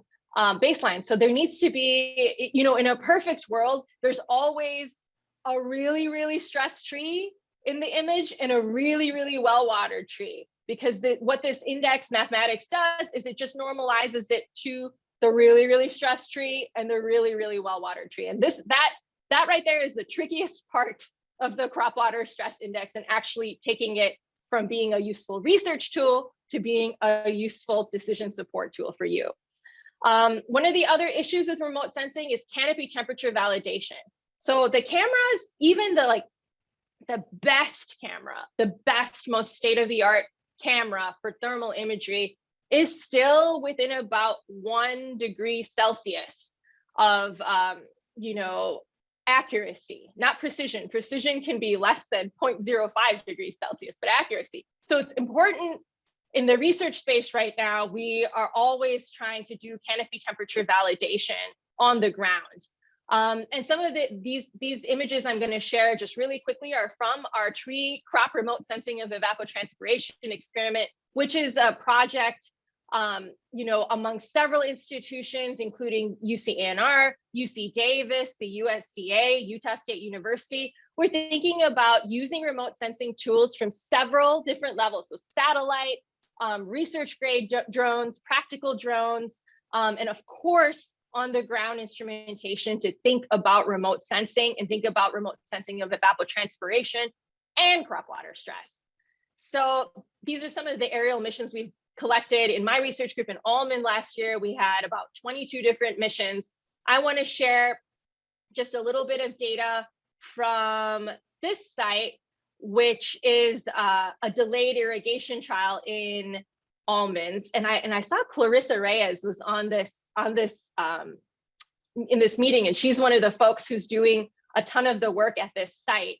So these are almonds, and this is at that Chico site, and this is the delayed irrigation trial here, and I'm just showing you some images, and I just want to show you this really quickly about like what could be possible and like what's interesting and exciting with trees. And I looked at the literature on this, and this is also interesting and exciting with pistachios as well. So one of the things that's kind of cool with thermal data that's happening in the future is thinking about how to maximize the correct area of your crown that we want to look at for assessing stress. And what they're finding in almonds is this 50th percentile canopy temperature actually can be the most useful for assessing stress. So that's just an example of kind of how the data can be used, how temperature data can be used. I want to end here because I want to get, as I said, I know we got a little off track, so I don't want to go too much over, but some of the final thoughts that I have, I think that we are about 5 to 10 years from in-season actionable ET maps with drones, but with satellites, we're there. So there are like very excellent ET products for satellites.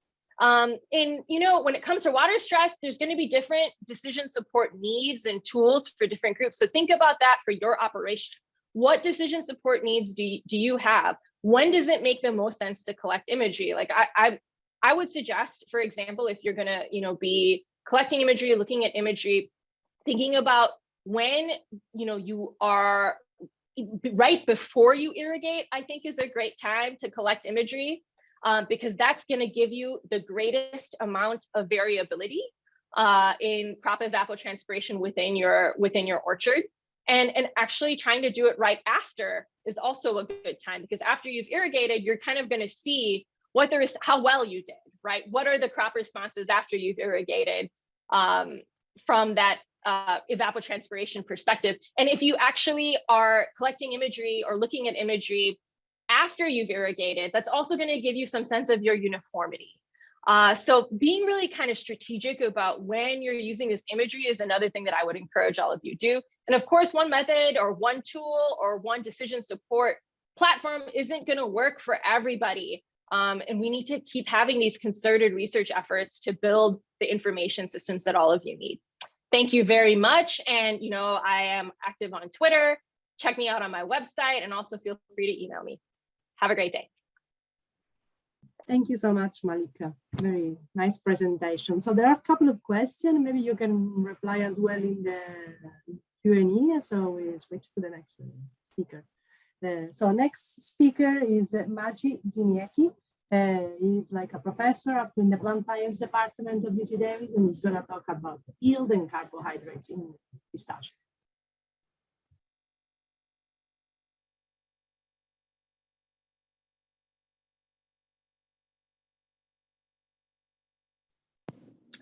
You need to unmute yourself.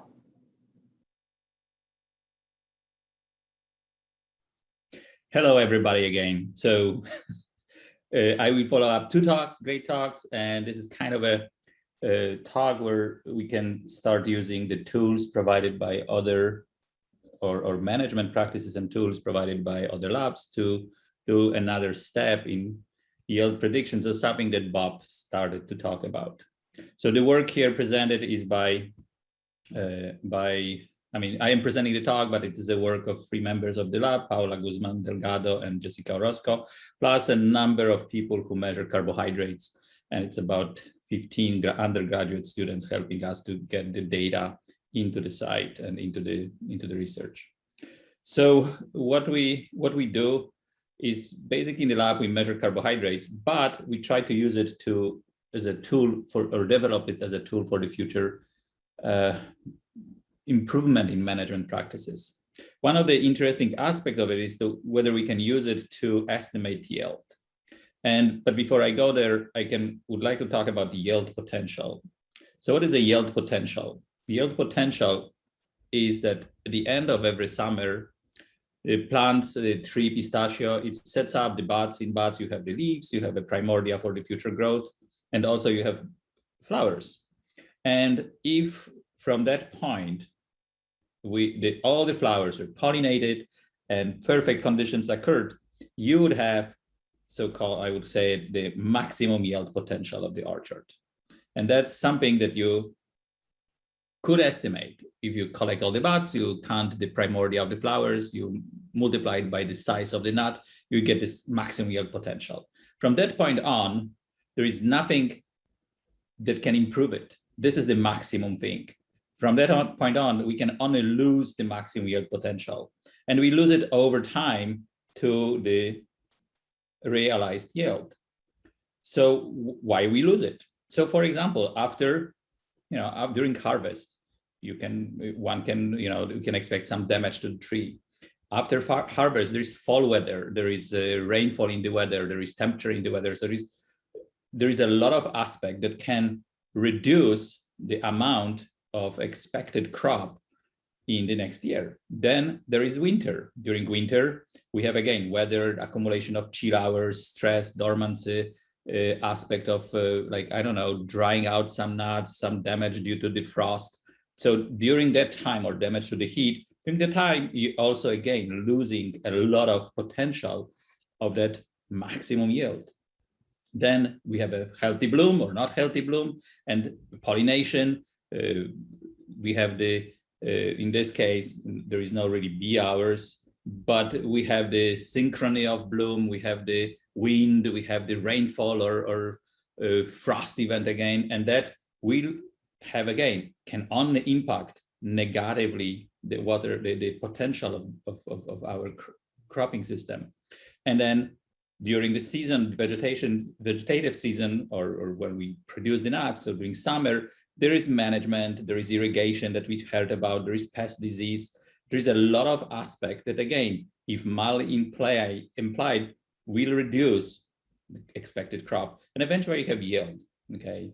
So during this time, we lose the crop, we lose the yield. And there is once you lose it, there is no way to regain it. So whenever we lost it, we lost it.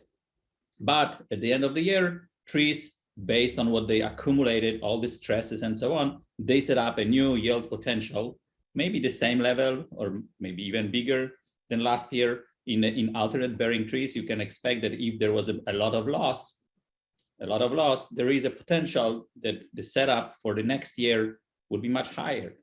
So there is this kind of a yearly pattern, and a yearly pattern of expected losses in yield from yield potential. And can we estimate it? And can we estimate what we're losing due to the particular events during summer or during the period of entire year of setting up the yield?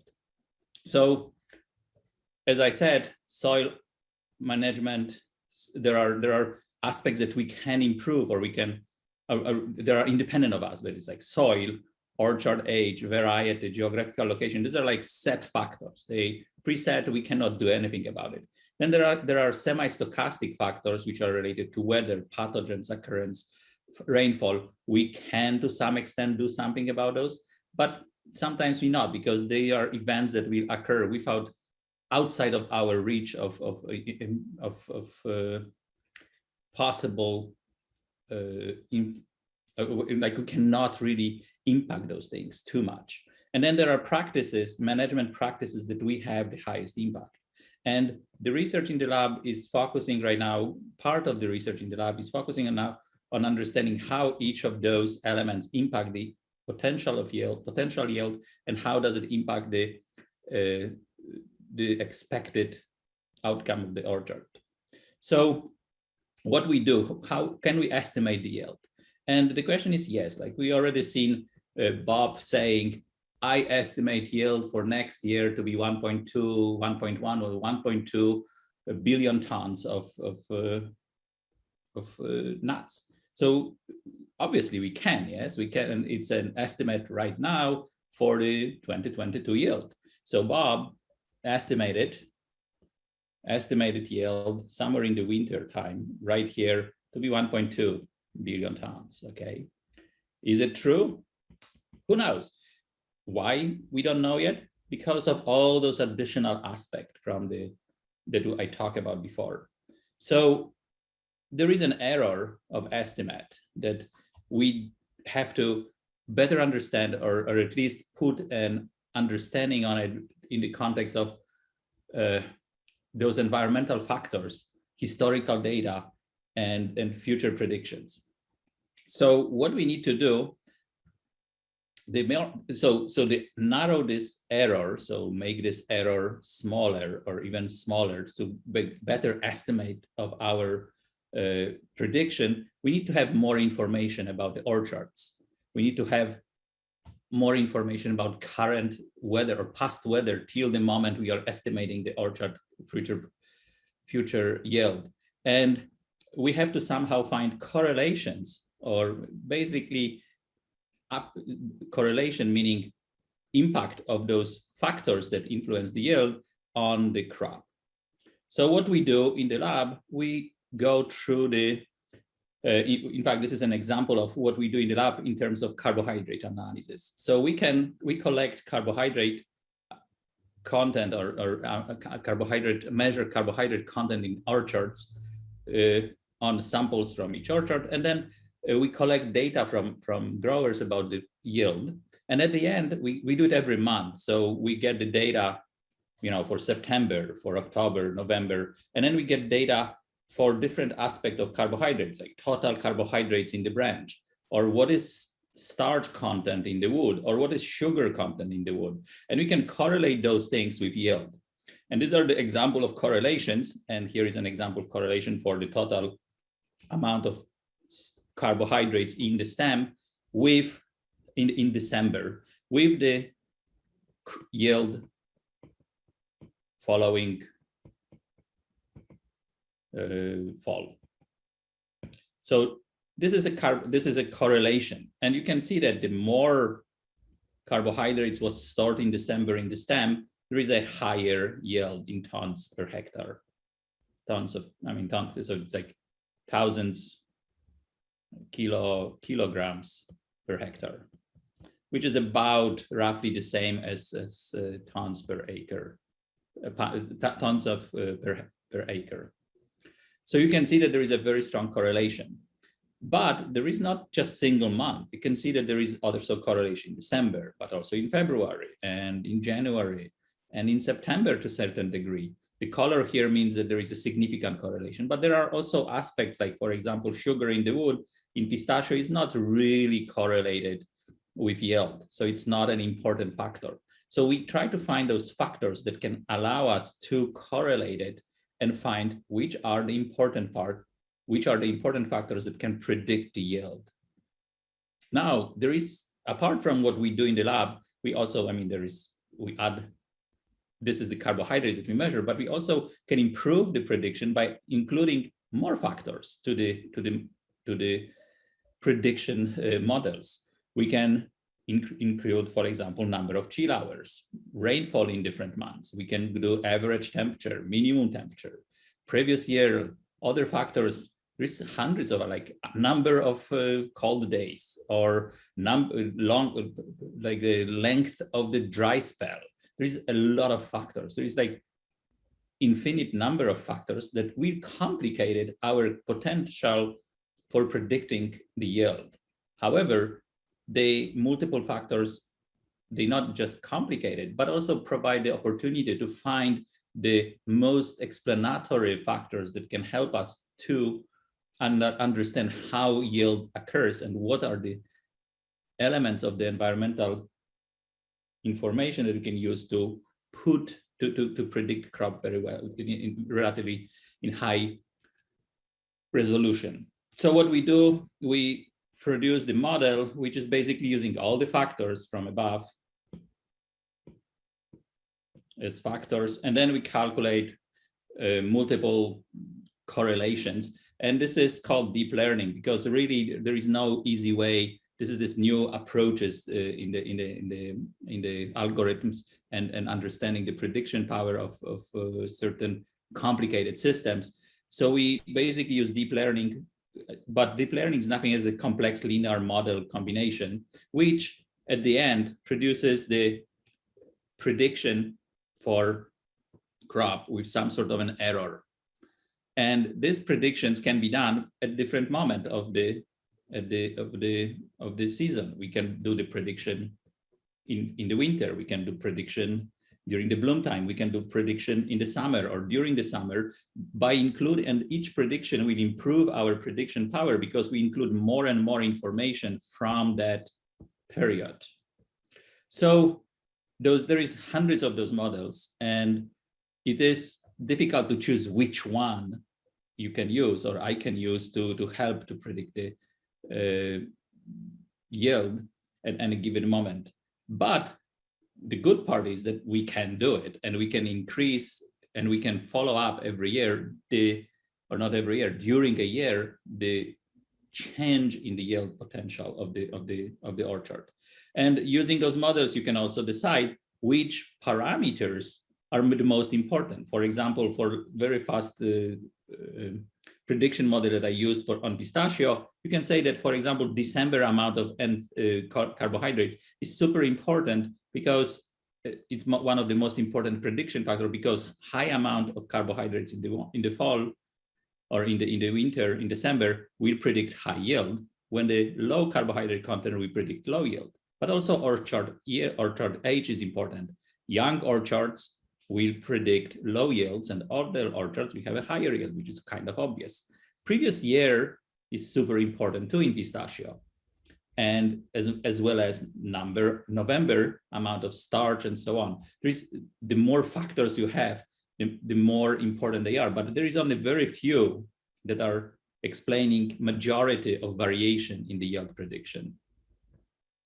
So this is what we do, but our prediction is not great yet, because this is the problem with the prediction models, that we need to have a lot of data because we have a lot of parameters to predict the model, to produce a model that has value.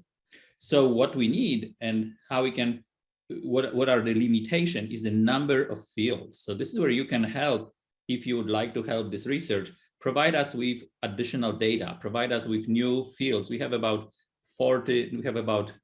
right now 150 fields of our orchard blocks of pistachio. If we can increase this number, we have higher power to produce a better models that will predict the yield.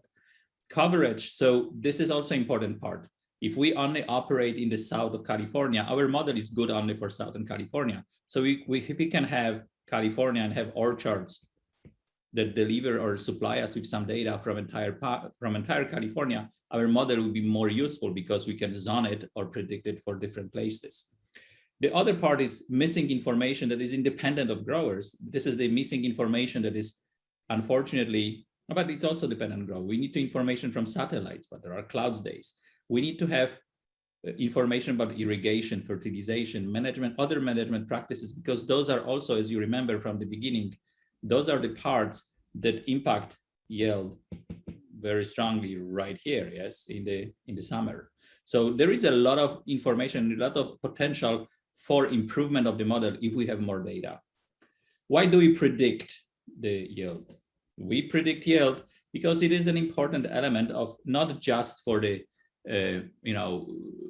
grower knowing, oh, I need to arrange for more for time in the processor, or I need to arrange for more machines to collect or for more machines to accomplish the harvest. But it's also important to know, because during the time of application, if we know what is the yield potential and we know what are the losses during the winter, we can decide maybe in the spring what we need to do if we have this particular year prediction. Can we lower the amount of supply just to maintain this lower yield? Or we apply, we always put resources for maximum yield potential that we expect based on long-term predictions or long-term knowledge about the orchards. Like last year it was 4,000 pounds. This year would be off year, so it'd be 2,000 pounds. But next one you expect, it will be 4,000 pounds. Should we apply always for 4,000 pounds?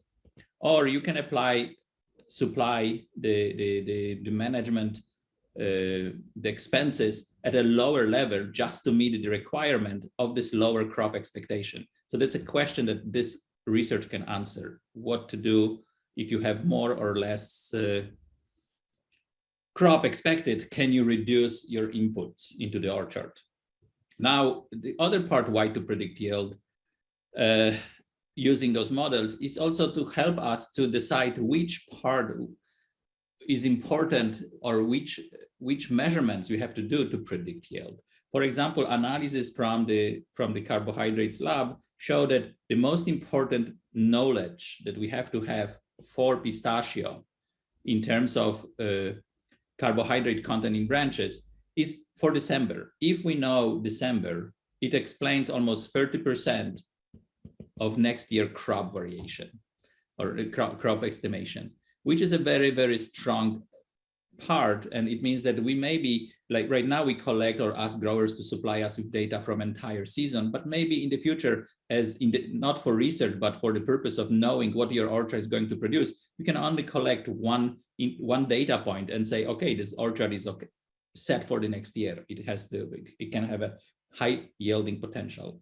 Also, why to predict yield is to better understand impact of incidents that happens in the valley. For example, last year, 2020, we have a lot of smoke in the Central Valley, yes, so July, October. And you can see that the year in 2019, there was almost no smoke. This is the maps, satellite maps that we did in the lab for smoke concentration, for smoke in the valley using satellite data.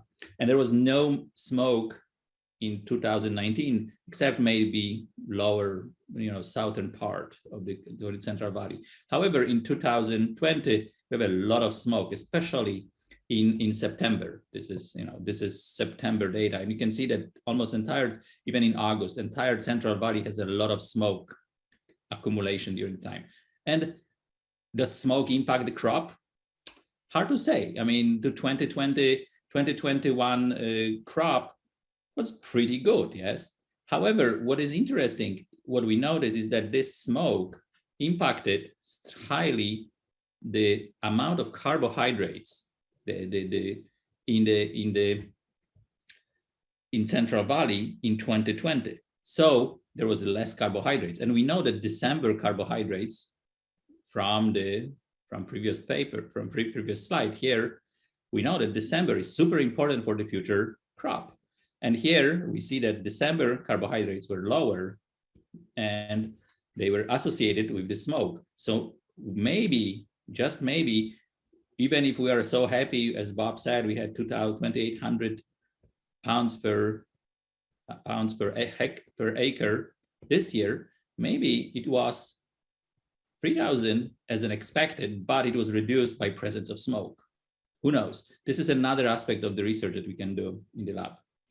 So why to predict yield? So there isn't any other options, and that will help to make a precise decision on how to fertilize.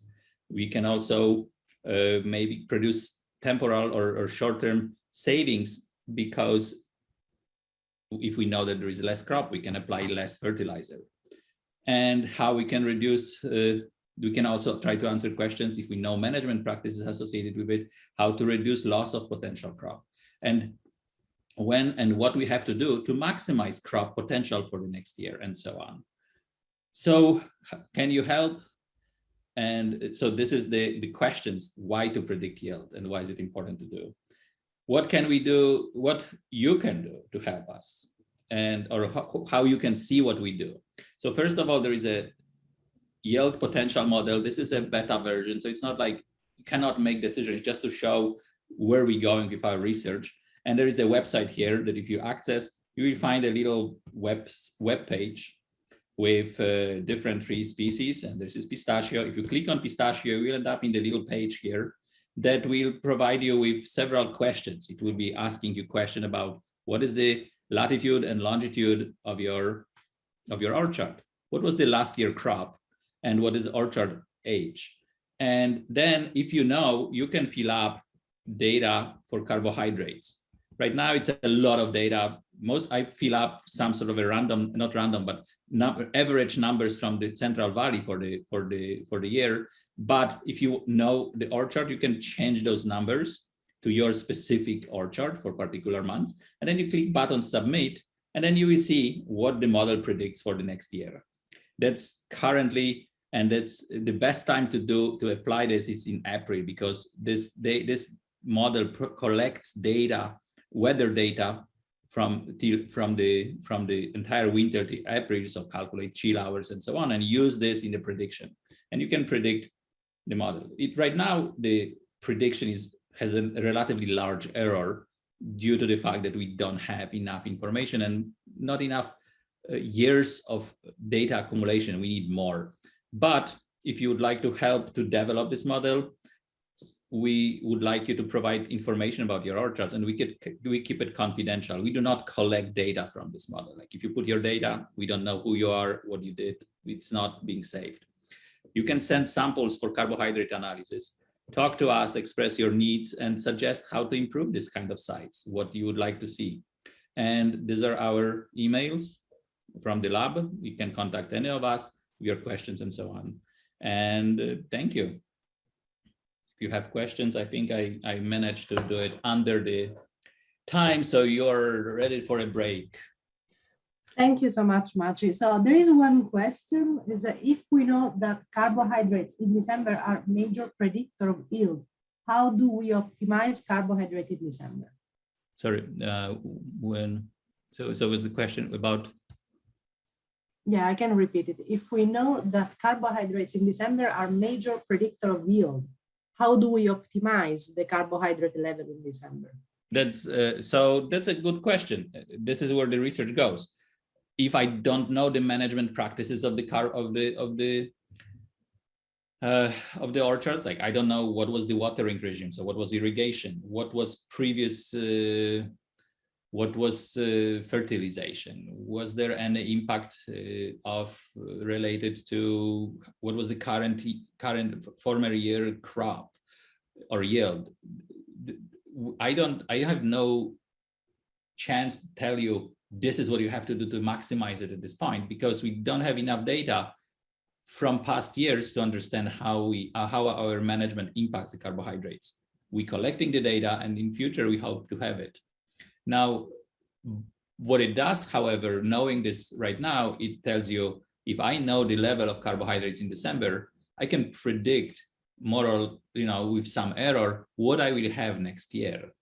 So you kind of know what you expect next year way ahead of time. Whether it's better from prediction that Bob Klein did, it's hard to say. Bob has 20 years of experience, and he says, this is what I expect. This is the approach that tries to remove the subjectivity of our personal experiences and say, this is what model expect.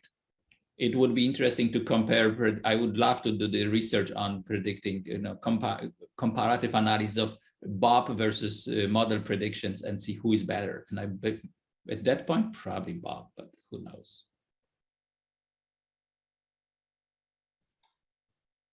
Not likely. Perfect. I think there are other two questions, but are related to pollination and the fertilization, and I will leave them. Like there are some speakers that are going to talk about like cultivars and fertilization after the break. I don't think they are referred to your presentation. Yeah. I think we can then transition to a break, and we are actually back on time, which is awesome. So let me put this up, and we will return at 10:15.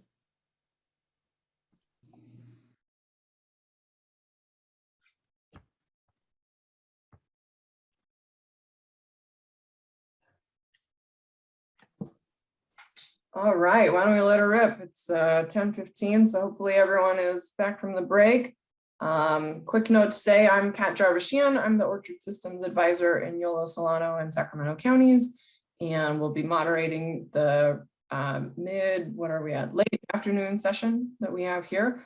So we're starting off today with Louise Ferguson, who will be talking about the new website for predicting pistachio nut growth. Take it away, Louise. Thank you, Catherine. As Catherine said, today I'm going to be presenting a new website for predicting pistachio nut growth. I have here with me today Andy Lyons, who is the website designer. Even though it's been gone over a couple times today, I'm going to start with just recapping the stages of pistachio nut growth. Stage 1, the stage of shell growth when irrigation is important. Stage 2, the period of shell hardening and thickening when primarily we're worried where small bug management becomes important. And stage 3, the stages of kernel nut growth where irrigation, now management, and harvest timing are important.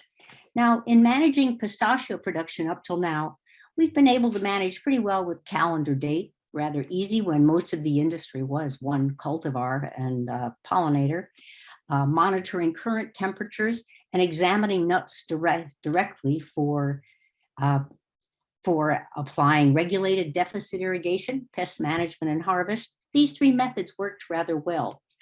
At least they worked well until new cultivars were released earlier, Golden Hills, and more recently Gumdrop. These cultivars have different ripening and harvest timing characteristics than the former industry standard Kerman. These 3 methods of judging production practice times also worked well until the climate started changing. Now, this slide shows basically increased heat in the winter, but just as increased heat in the winter or less chill portions, we can also have changing or increased heat in the summer. Now, it's been well established that temperature, accumulated temperature, is what drives tree and nut growth and nut ripening, and all plants, including pistachios, have genetically determined heat unit accumulation requirements for their 3 growth stages. These requirements generally have a minimum for temperature. For pistachios, it's 45 degrees Fahrenheit or approximately 7.5 degrees centigrade. These accumulations are referred to as growing degree days, or TU, thermal units or temperature units. Just to show another reason why managing pistachio production beginning with the calendar is not a functional approach, I'll show you this graph. On the bottom, we have day of the year. Day 100 of the year is approximately April 10th. Over here on the vertical axis, we have thermal units or growing degree days in a sampling of 24 sites throughout California. You can see that the time to accumulate 1,500 degree days above 45 degrees Fahrenheit from bloom has in different locations can be as much as 30 days difference. So if you were going by calendar for production practices in different microclimates, you obviously would be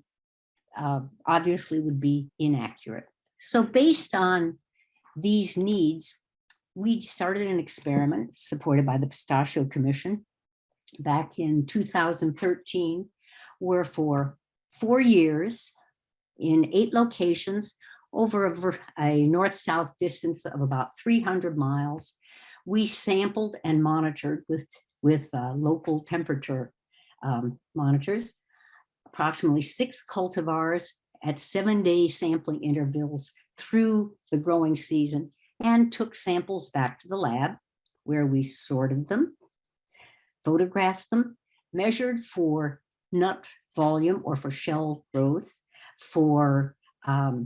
punctured the shells for firmness, and then separated the kernel, weighed and measured the kernel for kernel growth. I'm going to show you just a little bit of the massive amount of data we collected and the kind of results it produced in terms of growing degree day requirements. This graph shows Kerman, Golden Hills, and Lost Hills cultivars, and there are 3 growth stages. First thing I want you to notice is that Kerman required more growing degree days to maximally size the shells than Golden Hills, though almost the same as Lost Hills.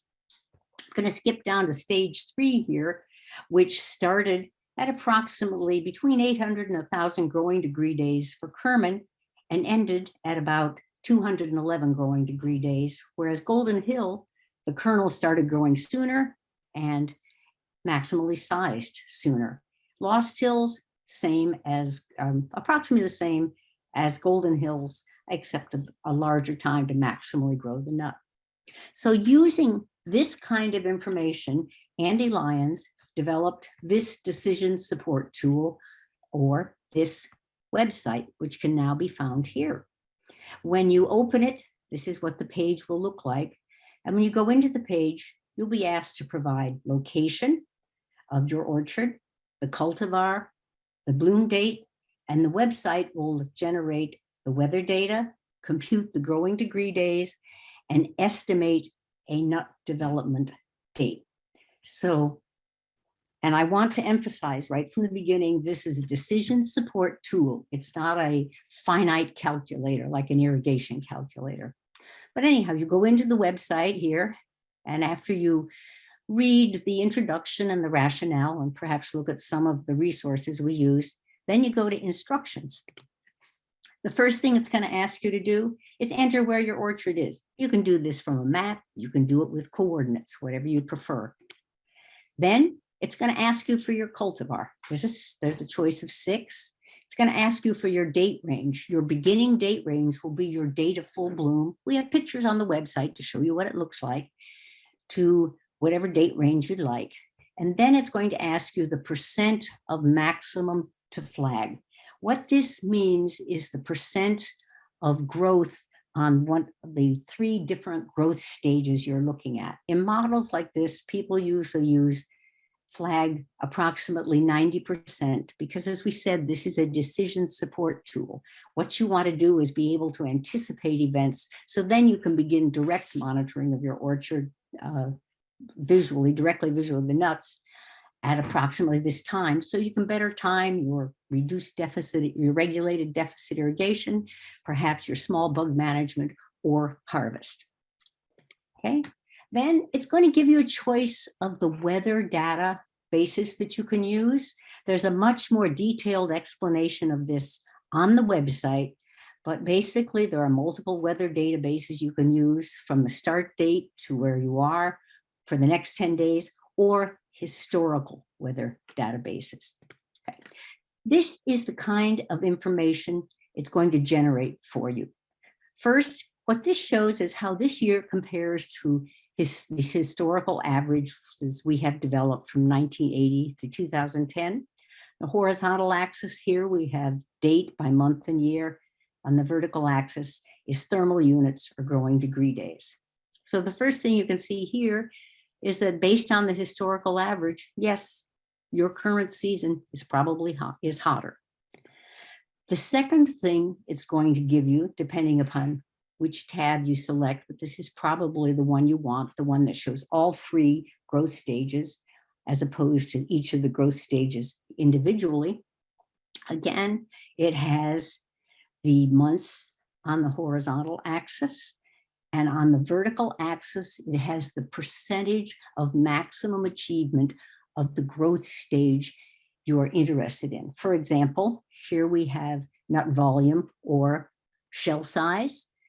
If you look at it starting early in April, follow the curve, and at the 90% point, it will drop a line to show you approximately when your nut volume will have achieved 90% of the maximum value. So perhaps this is the time you want to go out, start looking at your nuts a little bit, deciding when you're going to apply your regulated deficit irrigation during that period of time before the embryo starts to grow. Going to the blue line here, basically, it shows when the embryo starts to grow, when it would reach approximately 90% of a maximum value. You drop down to the horizontal axis, and that gives you the approximate date when you want to start basically examining your nuts more carefully for ending regulated, excuse me, not ending regulated deficit area, when you want to start monitoring more for now and for potential harvest timing. What I want to show you here, I forgot to emphasize it on the previous slide when I was showing you the data.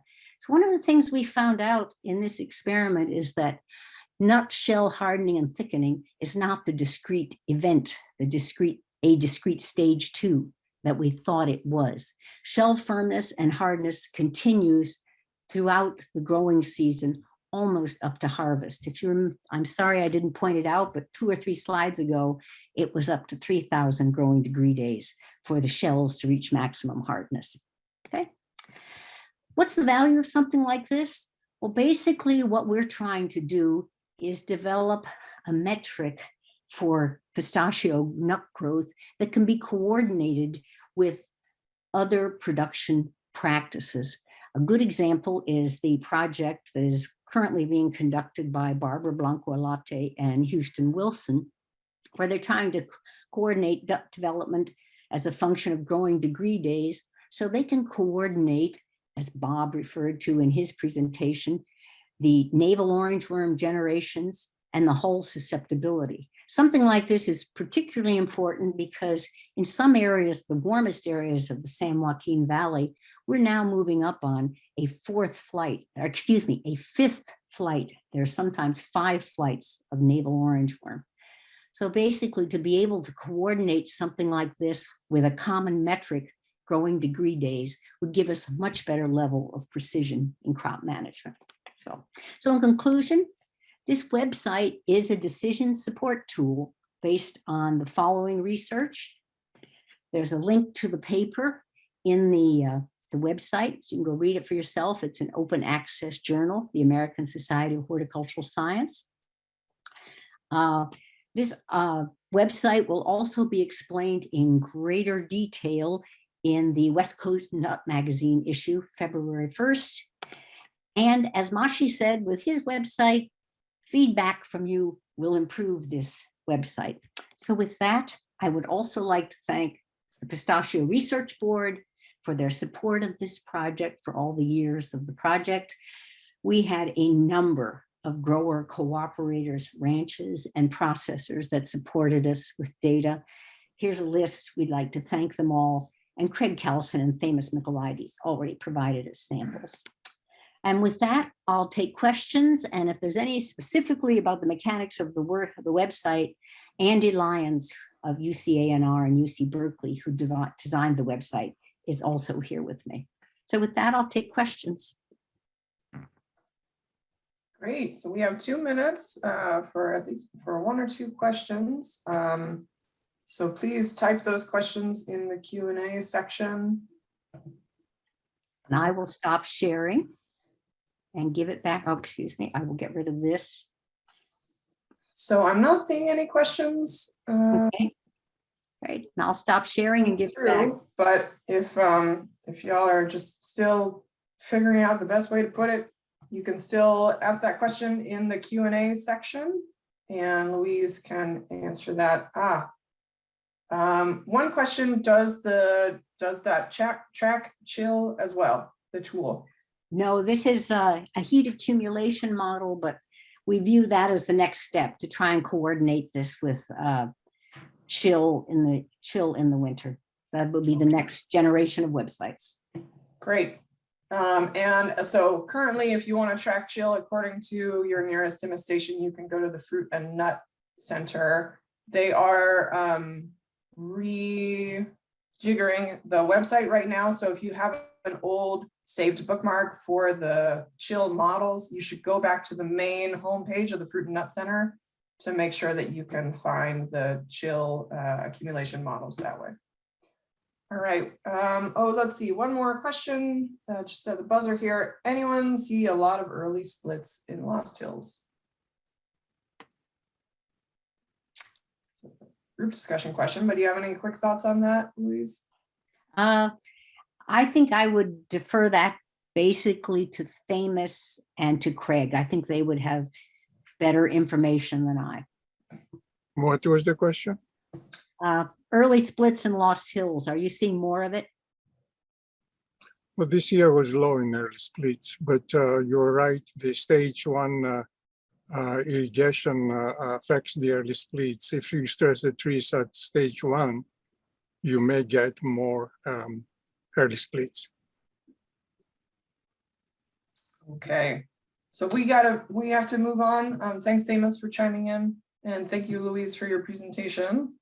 Next up, we have Dr. Phoebe Gordon, who's going to be talking about micronutrient and phosphorus management in pistachios. Good morning, everyone. There is construction going on outside my window, so I do apologize if you hear any background noise.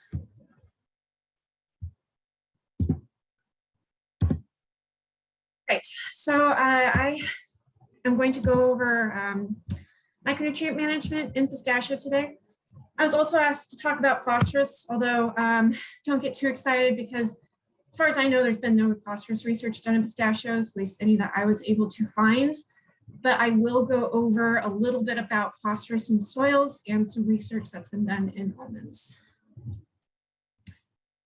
Before I start though, I do want to go over some basic plant nutrient physiology. So basically, I'm going to start off with a definition of what an essential nutrient is. And that's an element needed to complete plant structural components or it's involved in plant metabolism. And its absence results in cell death, severe abnormalities, and an inability to complete its life cycle, which is what we care about in pistachios because that's basically the ability to flower and fruit. So there's a lot of macronutrients and micronutrients. The division is based off of the concentration that you find in dried plant tissue. It doesn't have anything to do with importance because again, if any of these aren't available to a sufficient quantity, you're going to have problems. So macronutrients, it tends to be measured as a percentage. So that's 1 in 100. Micronutrients is parts per million or 1 in a million.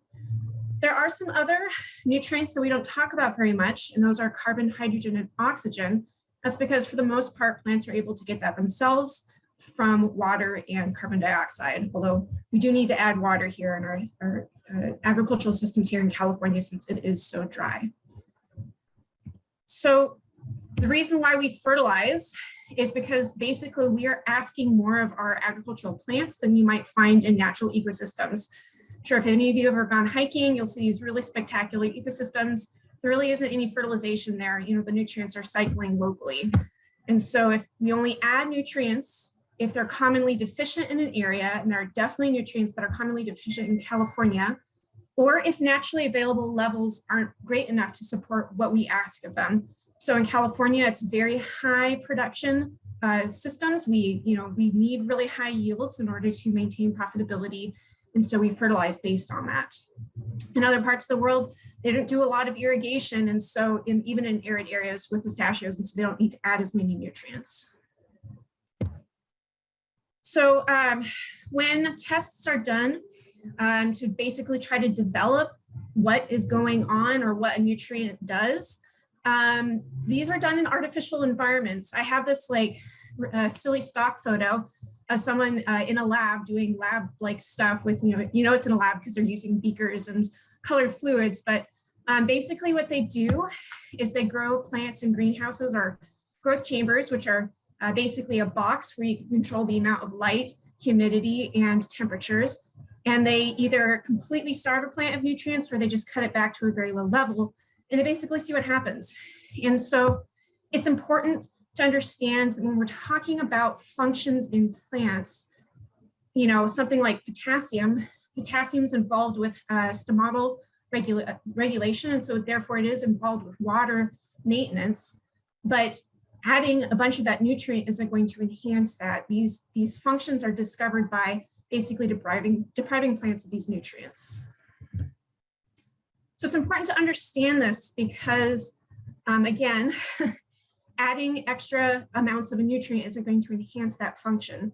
There is something like boron. There has been research showing that, if sometimes adding a little bit at bloom, unless the trees are in toxicity levels, at least for almonds, can help out with pollination, but in general, fertilization and growth is governed by what's called Liebig's law of the minimum, which is the most limiting nutrient or input is what limits growth. And in a perfectly managed orchard, what that is eventually going to be is light, because if you give plants all they need, without too much water, nutrients, whatever, they have really deep, very productive soils.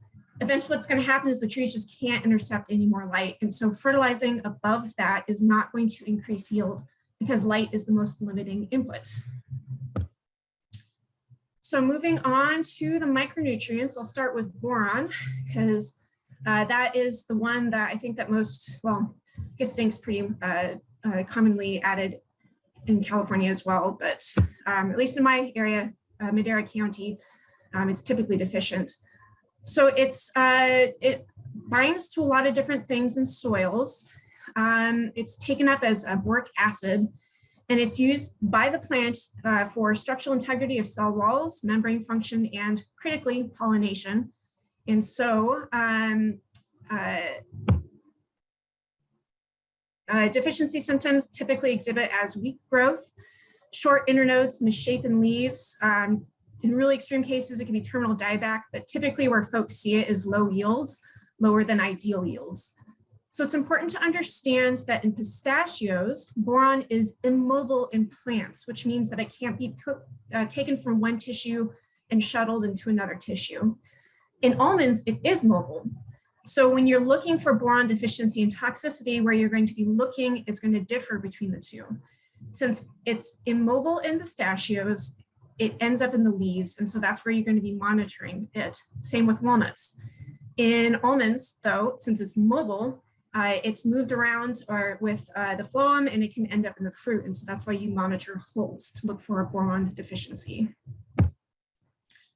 So I will go through leaf tissue critical values at the end.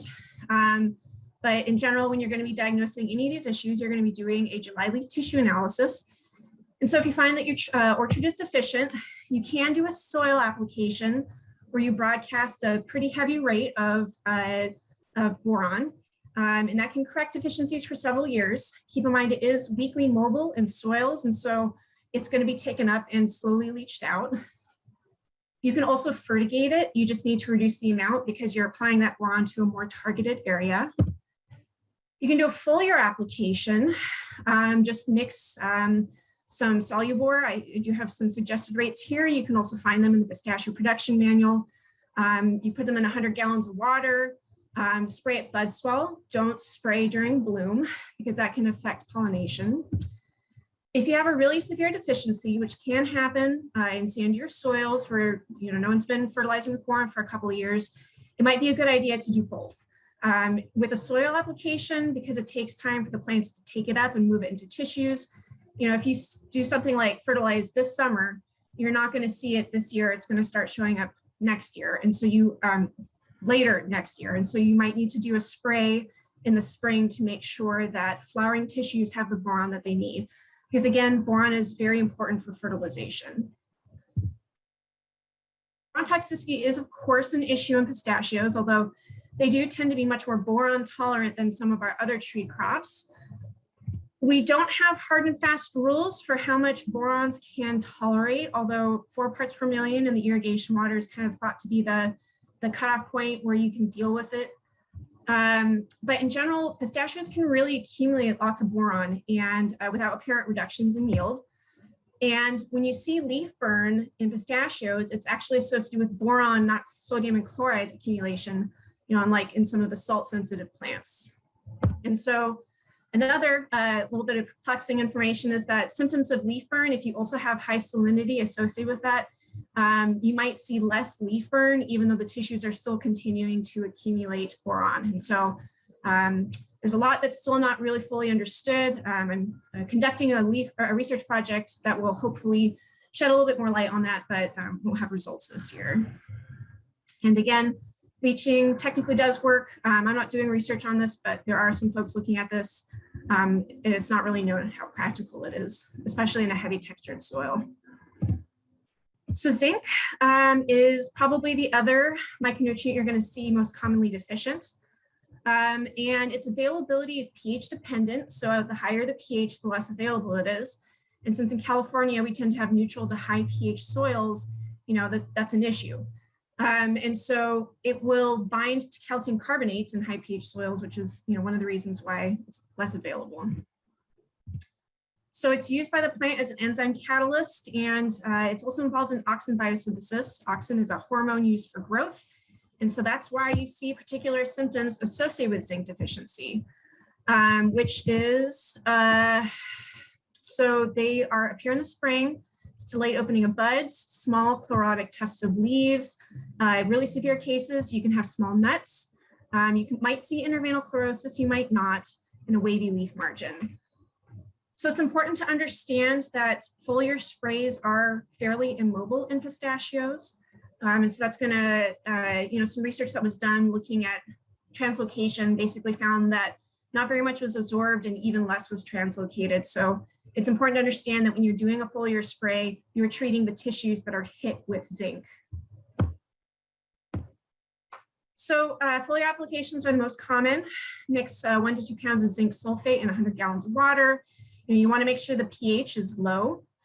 You want to apply at about 50% leaf expansion.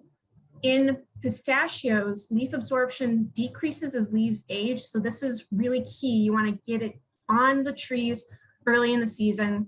Just keep in mind, again, you don't want to be applying during bloom. Also don't want to combine with nitrate. So you can technically apply to the soil. I wouldn't recommend it unless you have, a fairly neutral pH, and you do need to have very high rates.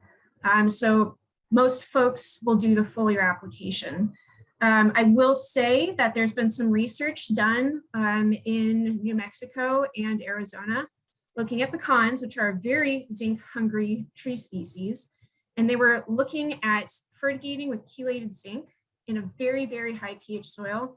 It was for fairly young pecans that were bearing, but they weren't bearing heavily yet. And they did find it worked. And the fertigating with zinc chelate, they applied basically a little bit with every single irrigation, and it increased zinc in all plant tissues instead of just the leaves, which is what happened when they just foliar applied it. And so I'm interested in it. I've heard of some folks doing it in almonds, and so that is possibly a potential different way to apply. Just zinc chelate is expensive, and no one's looked at it in pistachios in California conditions, but I did want to mention it because I think it's pretty cool. So copper is the last micronutrient that you might see deficiencies in. I say they're not uncommon, which means they do happen, but I've personally never seen any. So they appear later in the year than zinc. So zinc appears very early in the spring. Copper deficiency symptoms appear a little bit later in the year. Symptoms are similar. You'll have tiny undeveloped leaves. You'll get a little bit of leaf burning, and you might get some terminal dieback. So fertilization should be done with foliar applications. I think some folks did look at soil applications, but they found really inconsistent responses and sometimes even had phytotoxicity issues. So what they recommend is if you have this happening, apply between 1/3 to 1/2 pound of EDTA copper to 100 gallons of water. And they found that sulfate might cause phytotoxicity, which is why you want to stick with the EDTA. And so again, apply once leaves are 50% expanded. Okay, so moving on to phosphorus. In general, it is, it's an essential plant nutrient. It's just the reason why it's not really considered to be needed is because plants have very extensive root systems, and we think that there's enough phosphorus available in soils. So deficiency symptoms in general, I don't know if phosphorus deficiency has ever been documented in pistachios, but it's typically stunted growth. That can be kind of hard to diagnose unless you have a tree or a plant that's not phosphorus deficient right nearby, and purplish leaves. So I wrote an article that I posted on the San Joaquin Valley website a little while ago, trying to look at phosphorus fertilization trials. And I had a really hard time because this has not been researched very much, basically because typically these research trials showed little to no response in orchard crops when you add phosphorus. And there was one case of phosphorus deficiency in walnuts in the 1960s, and they actually wrote a California agriculture article on it because it was so rare. So it's really not considered to be a common issue. So I will stress, always address deficiencies based on leaf tissue analyses. I'm not saying it's never going to happen, but as I'm going to go over, I'll show the removal rates later. Again, it's very rare, and I've been asked about phosphorus. I've never seen a phosphorus deficiency myself in orchard crops. I will also note that high levels of phosphorus in soils, this has typically been seen in old corral sites, but it can interfere with zinc availability. And so if you're going super crazy with phosphorus, you might cause issues. So phosphorus is found in soils in multiple pools. It's found in a lot of different forms, depending on the pH, and it's very unavailable. Basically you have to be in the sweet spot between about the pH of 6 and 7.5. And so there's a very small amount that's found in what's called the labile pool, or it's basically phosphorus that's available for uptake. And then there are other pools that you can find phosphorus in that are, increasingly less available for uptake. So typically what happens is that, there's just this tiny amount available in the soil solution, and there's phosphorus that's mostly available, just kind of has to break down from whatever form it's found in or whatever it's bound to. And so as plants deplete that pool of phosphorus in the soil solution, more is made available. Again, when phosphorus needs to be added, like it typically is in a lot of agronomic crops, it's because these plants need more than the soil can supply at any point in time. But it's important to understand too that if you're adding phosphorus to the soil, it's not going to land in the first pool that's available for uptake. It's going to move into these other pools. And again, it's going to be made available as the amount that's in the soil solution is depleted. So because phosphorus is found in different forms in soils, you need to have a couple of different tests to try to figure out phosphorus availability, depending on the pH of the soils. So in California soils, there is typically the Olsen bicarb test, which we do. It's developed for neutral to high pH soils. You might see a weak gray test as well. In the Midwest, they use Malic 3. It's important to understand that the amounts that they pull out and the sufficiency ranges that are developed for phosphorus differ among these tests. So I put the sufficiency in quotes because these, again, have been developed for agronomic crops. There's very little research that's been done in orchard crops. But the sufficiency for the Olsen bicarb test is from 10 to 20 parts per million. For the weak gray test is 20 to 40 parts per million. So why? I used to work in an ag testing lab, and phosphorus is a really annoying nutrient. So I have a lot of feelings about these tests. But anyways, something that's important to remember for most of these soil tests is they're not developed to determine the maximum or absolute amount of nutrients in a soil. They're determined to develop a plant response to fertilizer. So when you have these sufficiency ranges for phosphorus, it's not you have X amount of P2O5 in the soil, is your crop going to be likely to respond to added phosphorus fertilizer, less likely, or rarely positively respond to phosphorus fertilizer? So these tests, again, it's not testing the absolute amount, it's pulling a certain amount based on a chemical reaction that's been developed to pull out labile phosphorus from a piece of soil and predict whether or not your crop is going to positively respond to phosphorus fertilization, which we care about because you don't want to be fertilizing a crop that doesn't need phosphorus or has enough phosphorus in the soil. Phosphorus is an expensive fertilizer. So these tests are to guide fertilizer applications. And so you can't apply, ranges developed from one test to another test. And you see this in boron too. There's a couple different tests that pull out boron from soils. You might see it in something like, a lab fertility test. And if you get the same sample tested with hot water extraction or a saturated paste analysis, the amount of phosphorus that you pull out in that is going to be much lower. These aren't different soil samples. You're just using a different way to pull boron out of the soil. So moving into some research on phosphorus.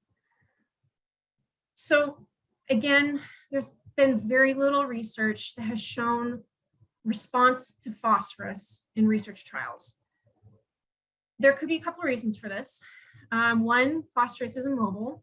And so if you don't apply phosphorus in a way that you're sure that it's going to be in the plant root zone, you're not going to see a response. You know, phosphorus, if you apply phosphorus to the surface of the soil, at best it's going to move a couple inches down. There's probably going to be some roots there, but you know, most of the roots are a little bit deeper in the soil.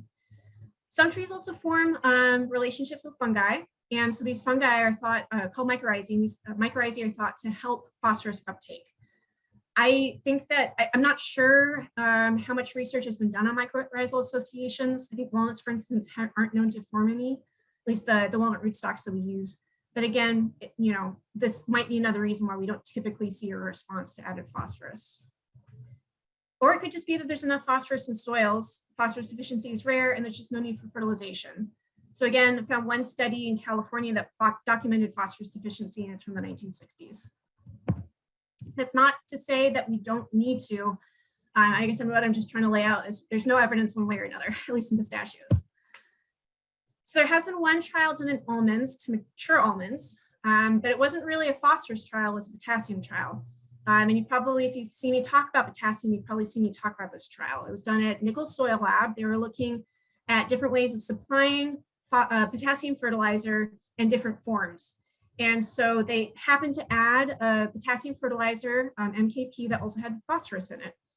And in the last year of the trial, they found that the MKP had a statistic, it was highest, it wasn't significantly highest, but it was the highest yields.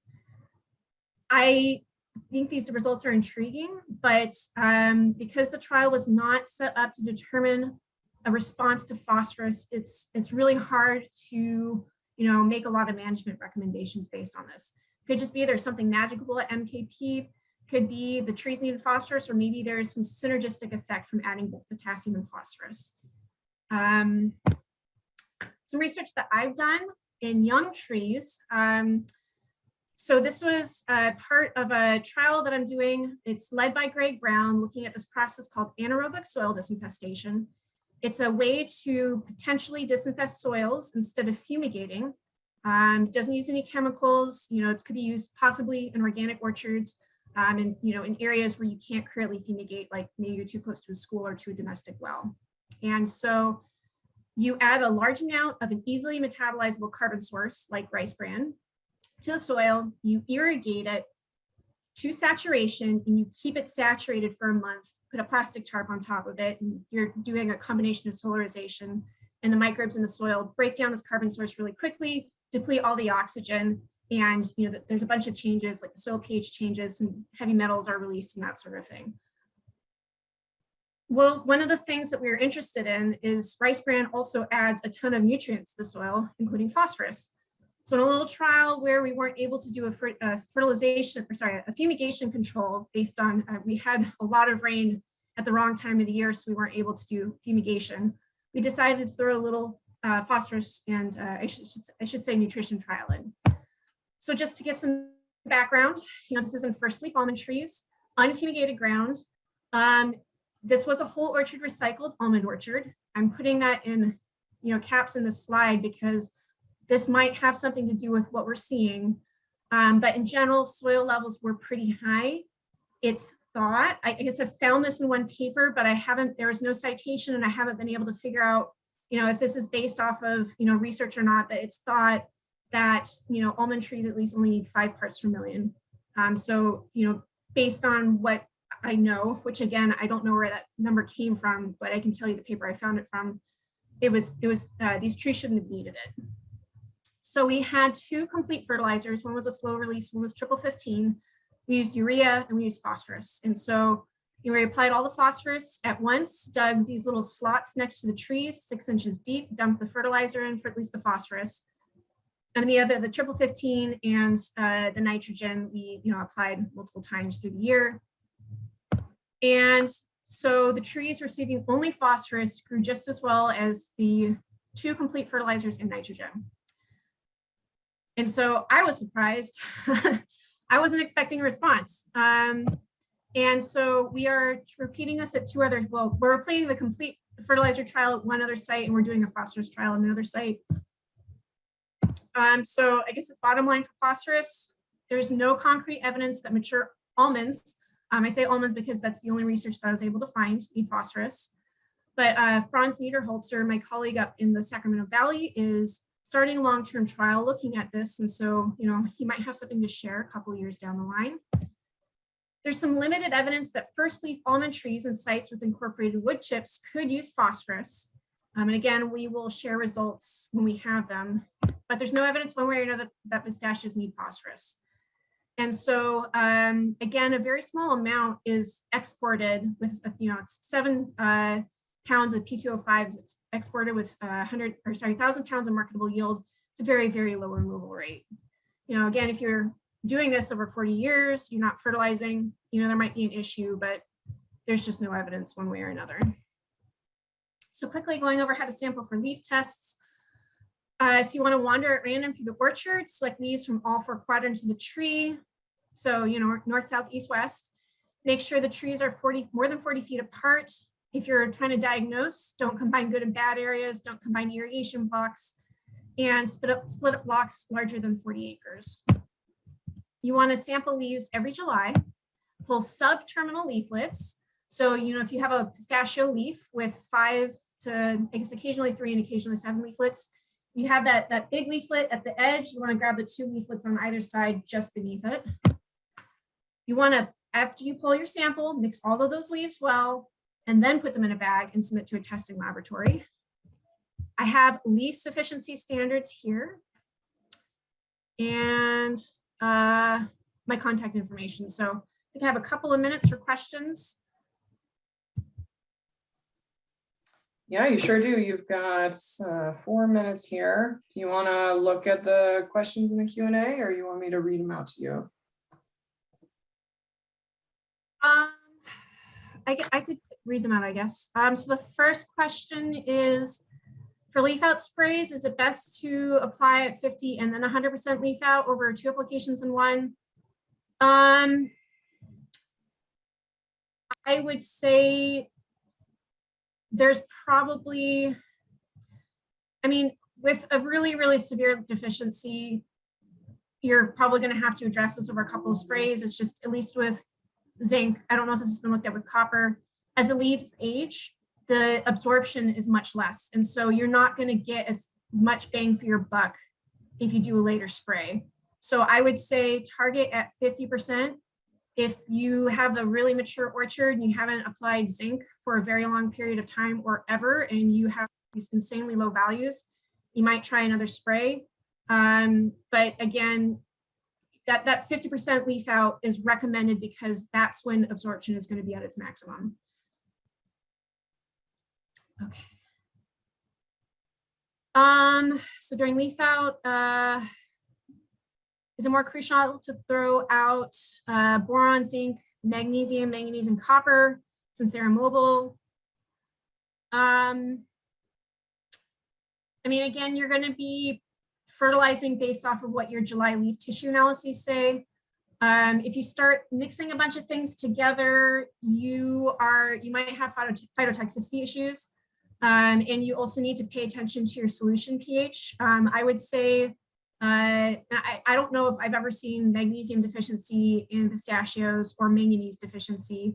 I think that, again, the more you add, the more likely you are to see phytotoxicity.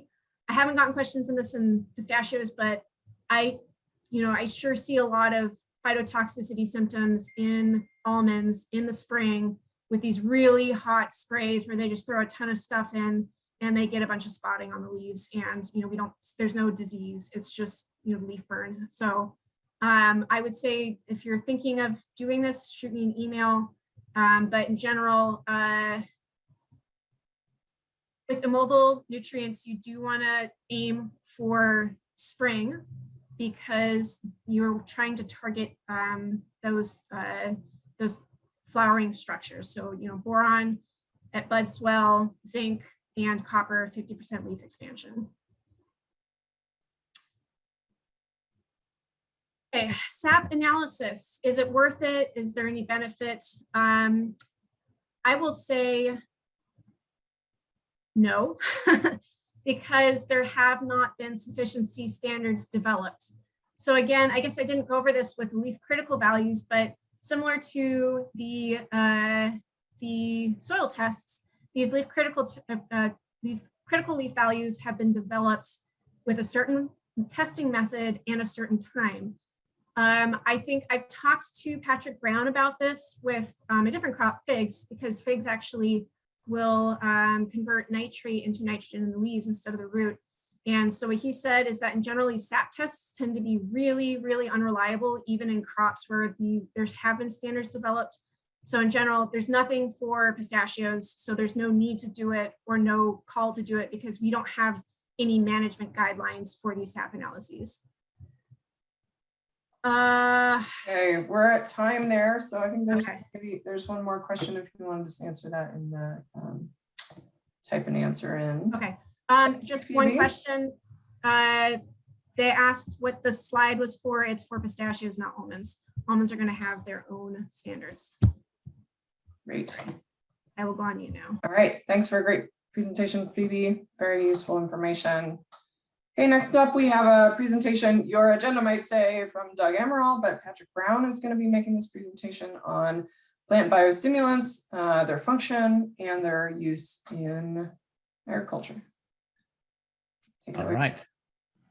Can you hear me and can you see my screen? Great. Yes, looks great.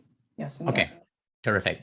Okay, so Doug Amaral was going to present this. Doug worked with me for a number of years and we've done a lot of biostimulant work together. Unfortunately, he caught COVID and he's not feeling very well.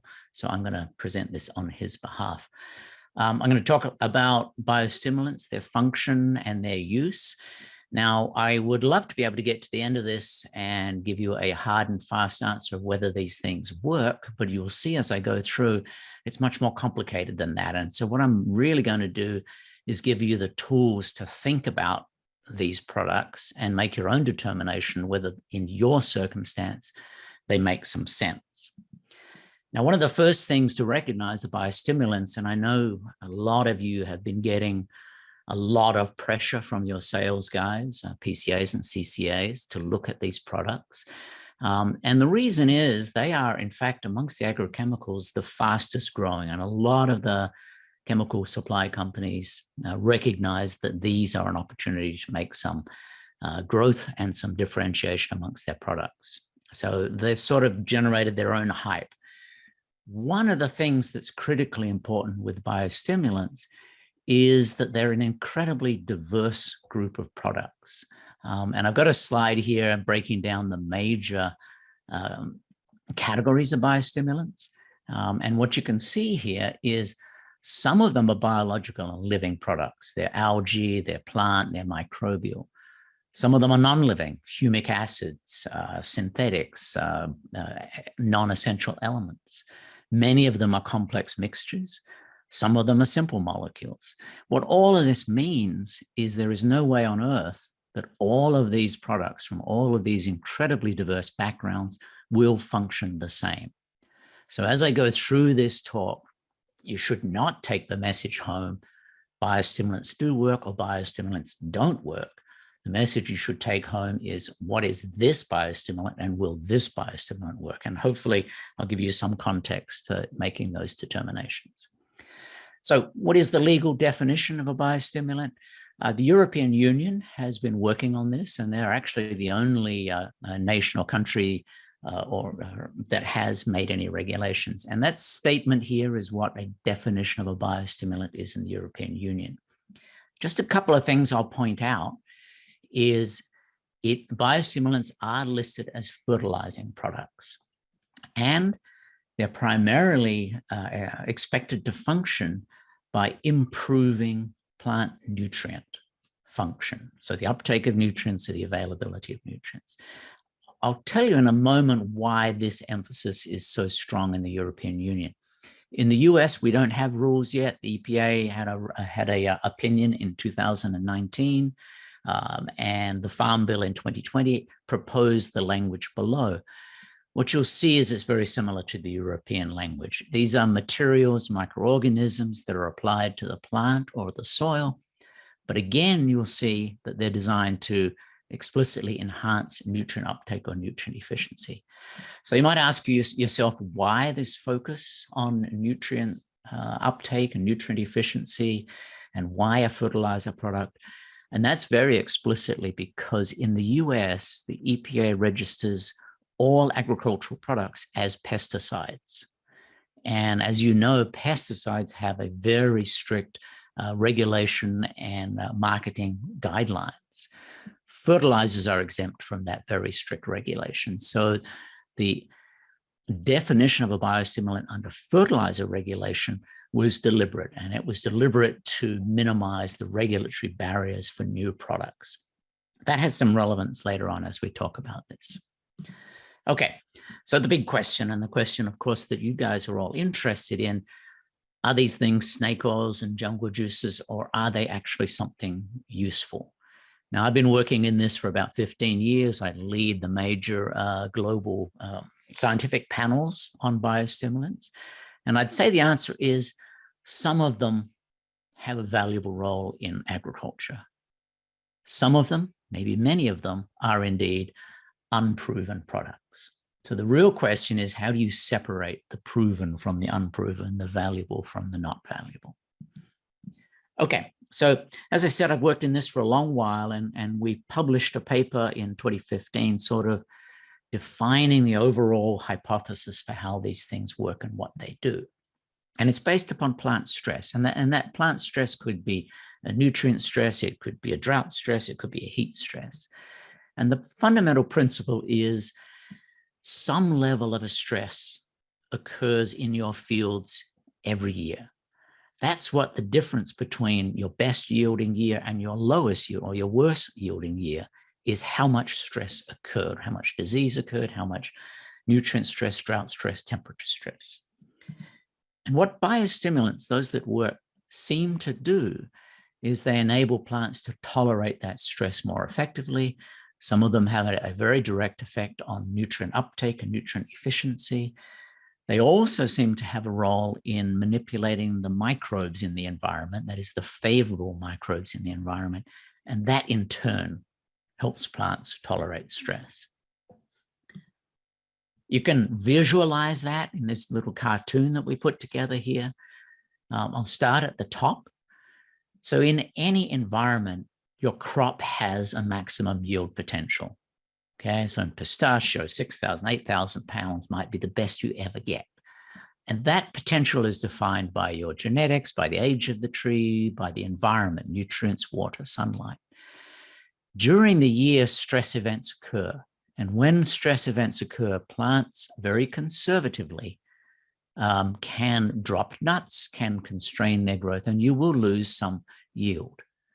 So your maximum potential is rarely achieved, and you end up with an actual result, something less than your best ever year.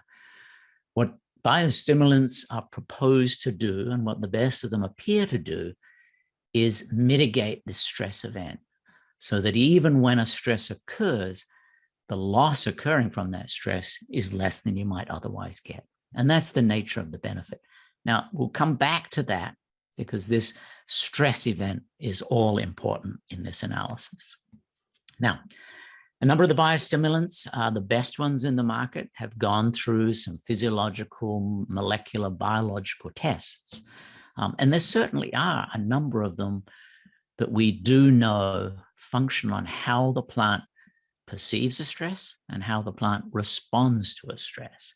So we've learned a lot over the last couple of decades on all the biochemistry, molecular biology of plant stress responses. And certainly there are some biostimulants that are known to interact in this pathway here.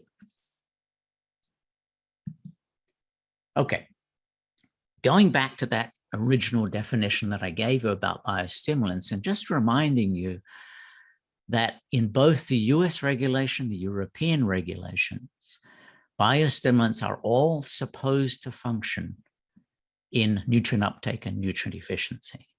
So you see that terminology here, and you see that terminology in the European literature. So that should bring you to an immediate question is, hang on a second, he was talking about stress tolerance, now he's talking about nutrient efficiency. What is the linkage?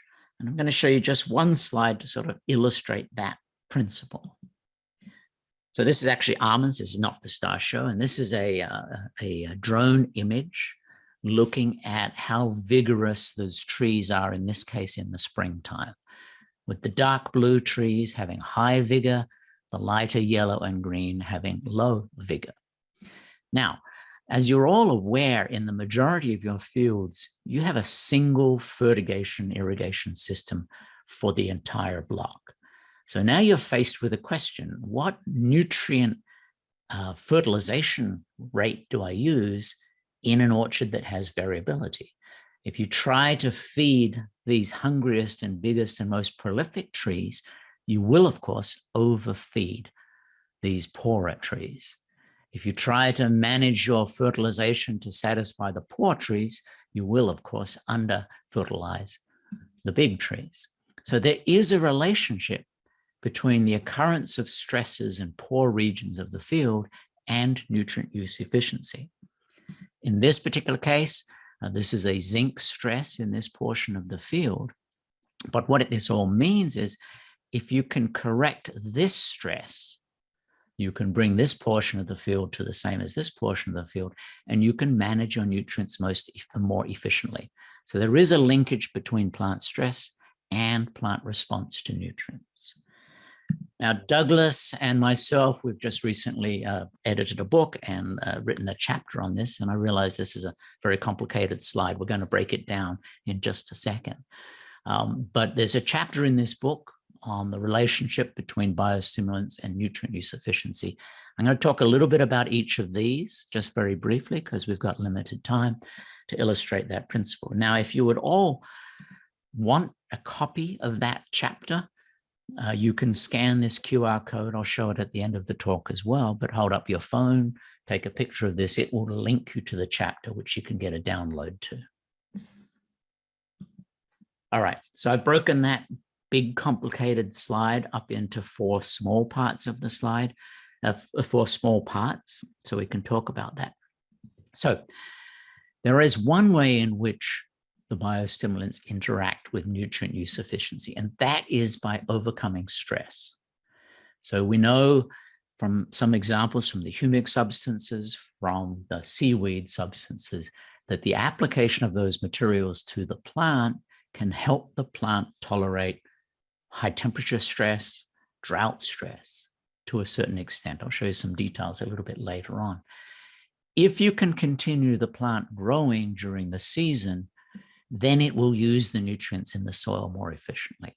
So this is the interaction that can occur with biostimulants and stress and plant nutrient uptake.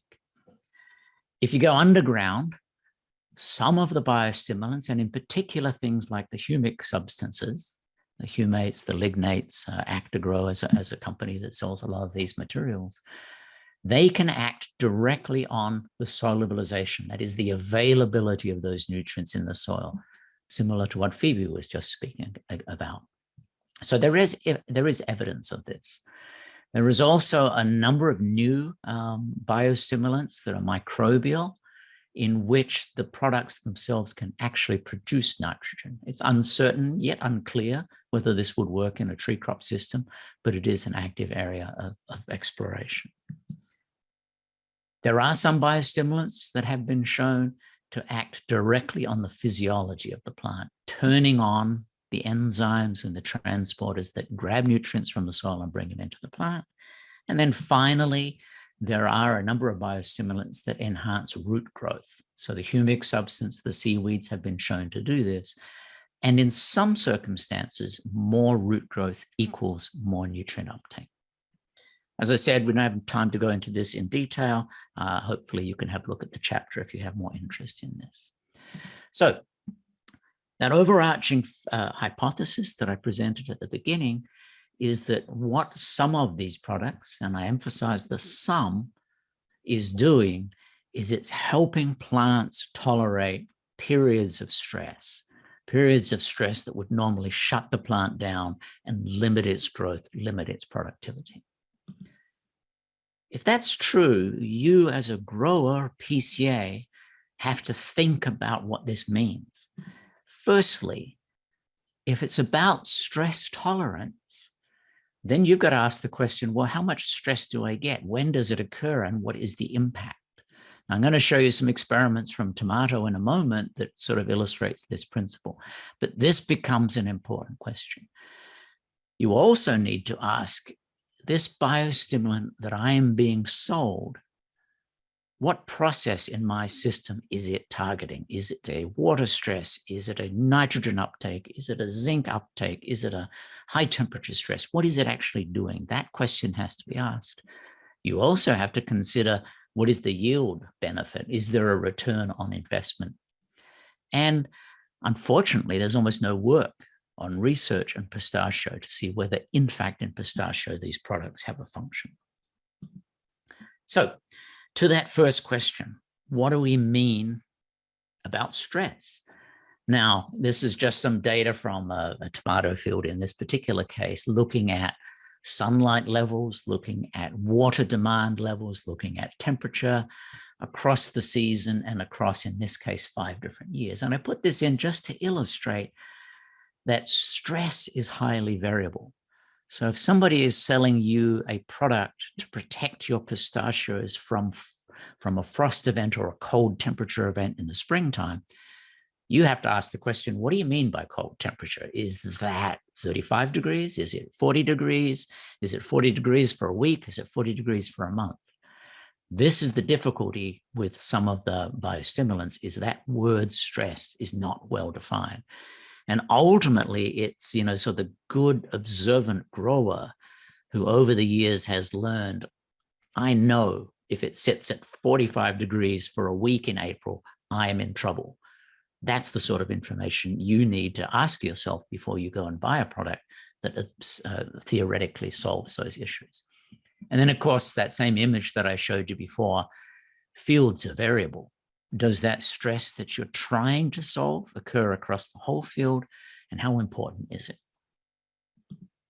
So I'm going to show you a couple of experiments that illustrate these principles. So we undertook this first experiment. This is in tomato. This is processing tomato. And recognizing that this is all very complicated. Are you going to get a response to a material depending on the season, on the environment, on the soil conditions you're working in? So to do that, we set up a very large experiment. This is probably the largest experiment in biostimulants that I'm aware of has ever been done. We did a lot of monitoring of the environment to ask and answer the question, what do they mean by stress? And under what stress conditions do these things work? I'm just going to show a few results, okay? Because it was a large experiment. We did almost 25 different products. So on the left here is a measurement of the temperature of the leaves, in this case, 38 days after imposition of a water stress to these plants. Okay, and this was about August in Davis. If you compare the control leaf temperature, it's running about 98 degrees. 4 of these individual treatments of the biostimulants managed to drop those leaf temperatures, in this case, down to about 94 degrees. This is a significant biological, physiological drop in temperature. And what it implies is that these biostimulant plants were continuing to fix nitrogen, continuing to photosynthesize, continuing to be active, whereas the untreated plants had shut down. What did that do in terms of yield? In this particular case, and this is a tomato field, an extraordinary effect. So in the control, slightly water-deprived tomatoes, 42 tons. In this particular biostimulant number 1, we have 68 tons of production. So we have picked up 26 tons. Quite extraordinary. Also quite substantial benefit here. This is non-significant, and another benefit here. A couple of things to point to. This is a large effect. This is clearly a very positive and clearly a beneficial effect. It can mostly be explained by the leaf temperature effect, but not entirely, because you had leaf temperature benefits in this biostimulant number 3, but no benefit. This can be explained. This is very old. There's some old data from UC Davis in tomato. This is photosynthesis as the temperature in the environment increases. One of the things to focus on are these high temperature events. As temperature goes beyond 30 degrees in tomato, you start to compromise photosynthesis.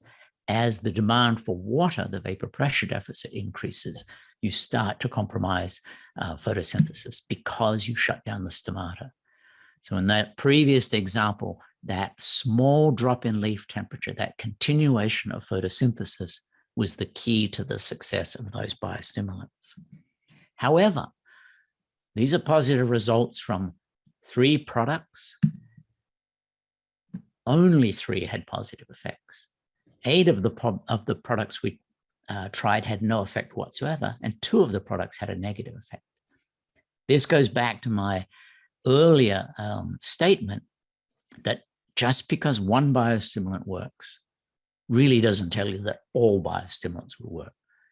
They're all very complicated. They're all quite different. You're going to have to ask the questions, will this biostimulant work given my circumstances?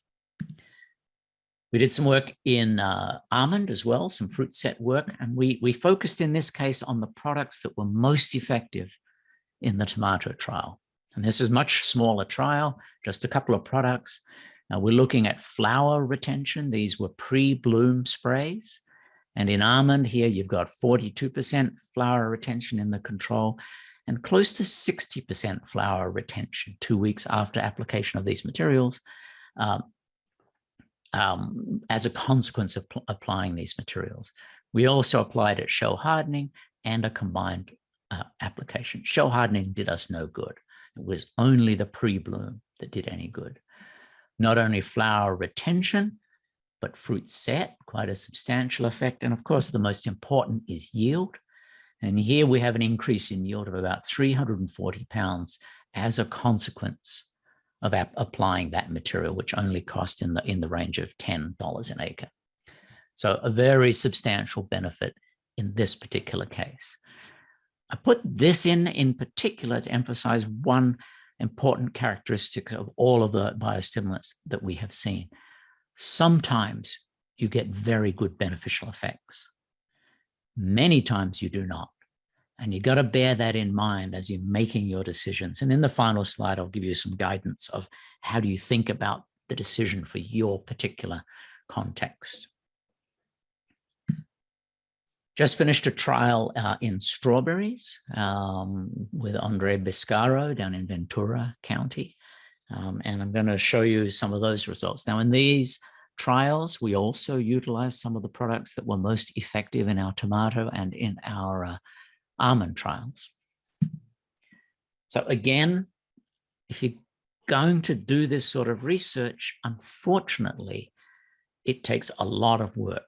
These products are very variable, and because they depend upon a response to plant stress, you have a lot of complications. You've got to monitor the environment. And we did that. These are large trials that we put in place. We did a lot of monitoring of the environment in these strawberry fields. We regulated the irrigation very carefully, and quite a sophisticated trial that we put in place here. We did a lot of measurements that I'm not going to talk about: drone measurements, leaf canopy measurements, temperature measurements, etc. So big trial with a lot of different products. Just quickly to go through, there's a total of 16 different products that were tried. We applied 2 different rates of nitrogen, and 100% of the nitrogen budget estimated from how much nitrogen strawberries for their vegetative growth and their fruit growth, how much they use during a year. We reduced that either to 80%, the purple color here, or to 60%. This was done on purpose because if you remember, the very definition of a biostimulant is that it must function on nutrient use efficiency.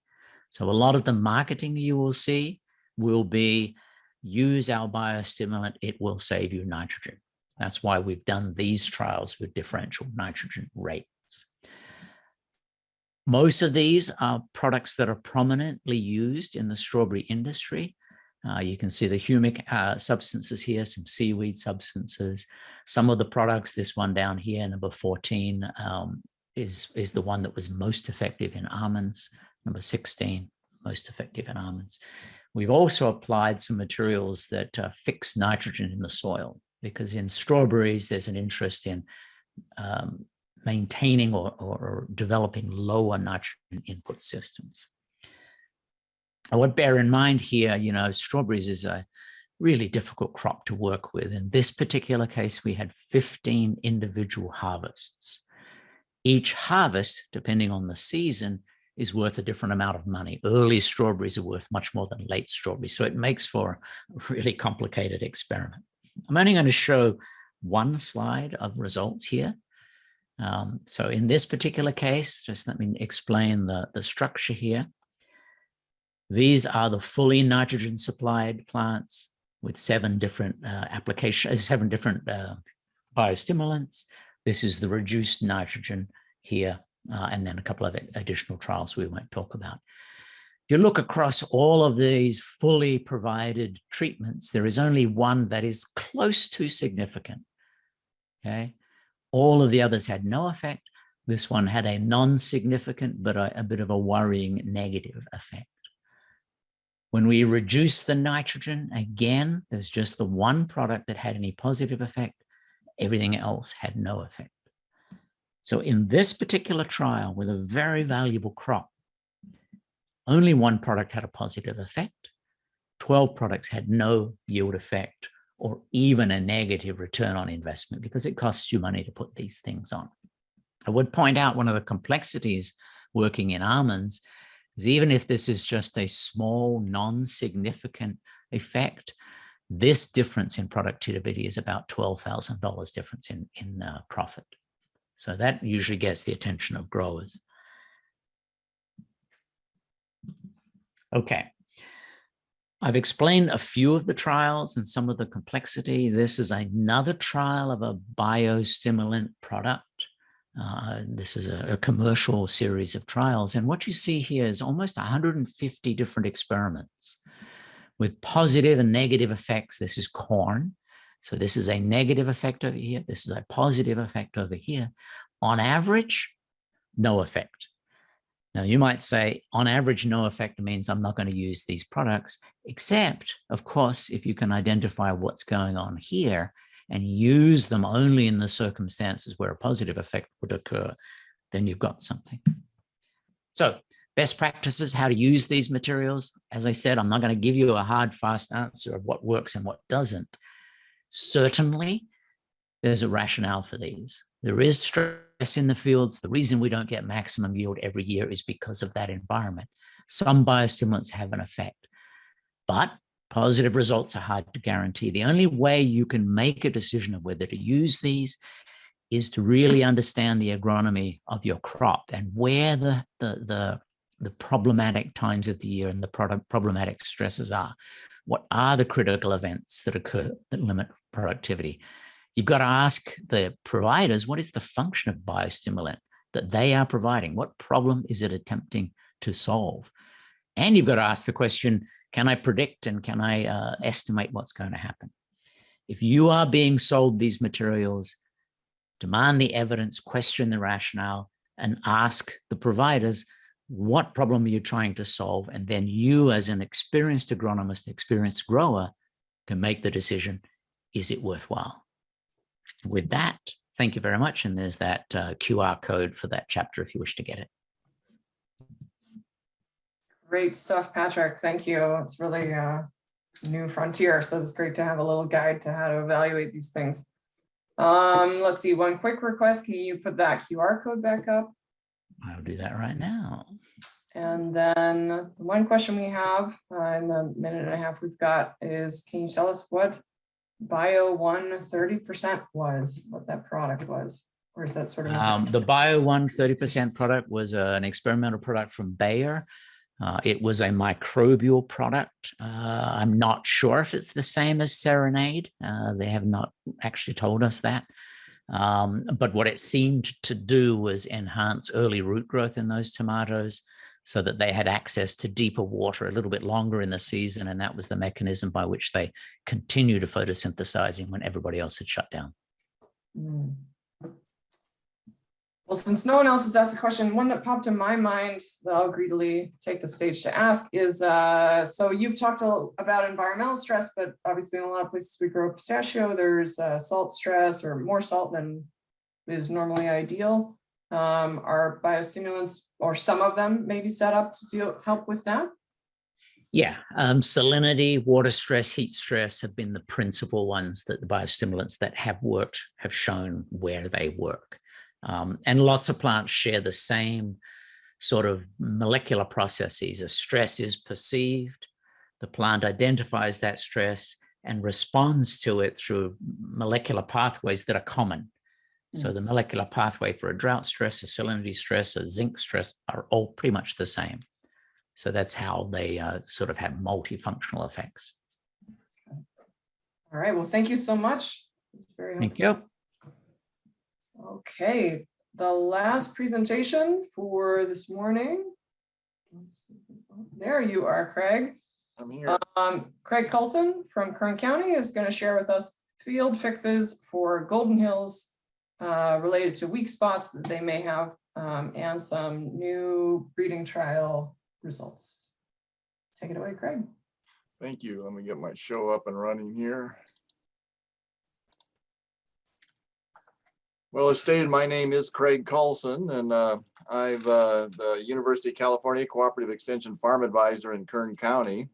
And I want to remind everyone that Dr. Dan Parfit, he's actually one of the co-originators of the breeding trial in the late 1980s. He's been with me all the way on this, and I've been working with him. So I'd like to again repeat the title. It's Field Fixes for Golden Hills Weak Spots, plus a breeding trial news flash. So it's kind of a complex title. And I'd like to thank the former California Pistachio Commission, the California Pistachio Research Board, along with County Farm Advisor Joseph Moranto, who is also a co-originator of this project. He actually made the initial physical cross for Golden Hills. And of course, there's been just a plethora of many UC researchers, cooperative industry personnel, processors, which we wouldn't have been able to do much without their help the past 3 decades. Over the past 5 years or so, Golden Hills has become the first choice for new pistachio plantings in the San Joaquin Valley. Adequate statistics are not available, but there could be more than 120,000 acres of Golden Hills in California right now, and a significant percentage of these are not yet bearing. So there's a large number of growers or potential growers that probably have somewhat of a learning curve ahead of them on this. So with the huge acreage increases, Golden Hills has confirmed many of its strengths. However, it has demonstrated crop production differences when compared to other commercial cultivars, and some weaknesses, some of which were apparent in early field trials and some additional ones that weren't. So the object of this presentation is to focus on noteworthy weaknesses and differences in growing Golden Hills compared to its sister Lost Hills and to the industry standard Kermit. A further objective is to suggest field fixes for some of these weaknesses and ways to address production differences.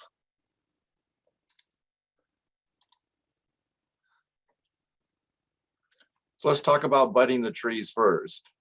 Golden Hills has proven more difficult to bud than Kermit. The reason for this is not clear, but I think there are some things that are obvious. The length of the Golden Hills branch that has flower buds, which will eventually be the bud stick, tends to taper quickly, as you can see in this picture. Bud maturity is often quite variable along the bud stick. And with older buds, these older ones here, sometimes they're too old. They're past their ability to sprout properly, and the smaller buds are too green or immature. So what we're advising is to use nurseries licensed to distribute UC budwood and familiar with budding Golden Hills to do the budding. Another option, which is increasing in popularity, is to plant trees that were pre-budded in the nursery. Let's talk a little bit about dormant season tree training. There's some differences here. Do not tip Golden Hills late. So we'd like to see you tip them in the wintertime by or before early February to be safe. Apical buds, such as we have here that's still on the tree, these apical buds have been cut off, begin producing auxins in the spring once they wake up, which prevents buds lower in the branch from pushing. You can see that here. So we want to tip the apical buds before they come out of dormancy, before they can start producing these auxins, which are going to keep these lower buds from pushing. This particular case here is probably complicated by a low chill winter. But if you tip the terminal buds after the terminal buds come out of dormancy, buds a foot or more below the point will be extremely slow to push, or they won't push at all. Now the same thing happens in Kerman, but the buds remain dormant for an additional 10 days or 2 weeks, giving you more time to prune a Kerman orchard in late winter. So the idea is you've got both Kerman and Golden Hills. You probably want to winter train or tip the Golden Hills before the Kerman. Another problem we have with Golden Hills, more so than other cultivars, is there's a greater tendency to split at the crotch of the tree. That's the point where the primary scaffold branches are formed, here and here, during tree training. Incidences can vary widely between orchards. So we have some orchards that have a lot of this and some that don't. It can happen to Kerman as well, but there's something about the wood of Golden Hills that seems to be more susceptible to this problem. And the splitting is more common when we have only 2 primary branches. So at a minimum, we like to see that you get at least 3 primary branches formed when we're doing our typical commercial, sort of what we call base style pruning. Golden Hills trees appear to be most susceptible to this breakage during the first few years of initial nut bearing, before they are fully matured. Some growers describe these trees as smiling, but the problem is nothing to laugh at. These splits can easily result in the loss of the tree if not addressed early. Tree shaking during harvest appears to be associated with some of the splitting. So an effective protocol for addressing the problem is to make a tour of the orchard after harvest and locate trees that are just beginning to split. You can go through the orchard anytime and do this. Sometimes it's just easier to do after harvest. So may see more stuff just beginning to happen. The initial split is often black or sooty in color as the mold grows on the sap leaking from the split. So even if you can't see the split, sometimes you'll see a darkening down here in the crotch. So the way we correct this is near the top of the split, you can bore a hole perpendicular to the split through the trunk and insert a 1/2 inch diameter section of threaded rod through the trunk.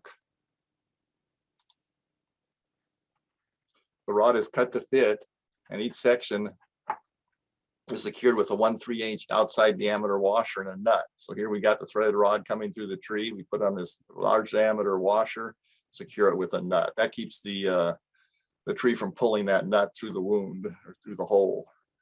So some of this splitting is associated with harvest and may occur during the shaking of the tree, especially with Golden Hill. Shaking should be just long and hard enough to remove the filled nuts only. Shaking should not be considered as an alternative to poling for removal of mummies or blanks. It's going to cost you a lot more in the long run to fix these trees. Now, it is somewhat interesting. We have this thing we call modified single leader training, maybe an alternative to vase style pruning. It may be a way to reduce splitting of the trunk at the crotch. Of course, with single leader training, there is no crotch. So here's Pramjit Dosanjh. He's one of our, I guess, innovative and early adopters of things that extension finds out. Thank goodness for innovators like him and Jeb Hedrick, which make the lives of farm advisors much more interesting. And this is a tree that was trained with a modified single leader method. And we have, of course, Drs. Bruce Lampinen and May Cullenbar that are actually doing trials of this to see how practical it is and whether it works. But as you can see, with the single leader training, there is no crotch of the tree. We get multiple shoots coming out along the trunk. And to me, this has some real possibilities for pruning, training Golden Hills trees. But I have stress, it remains experimental. So how do we get more vegetative buds to push from multiple primary branches and secondary branches?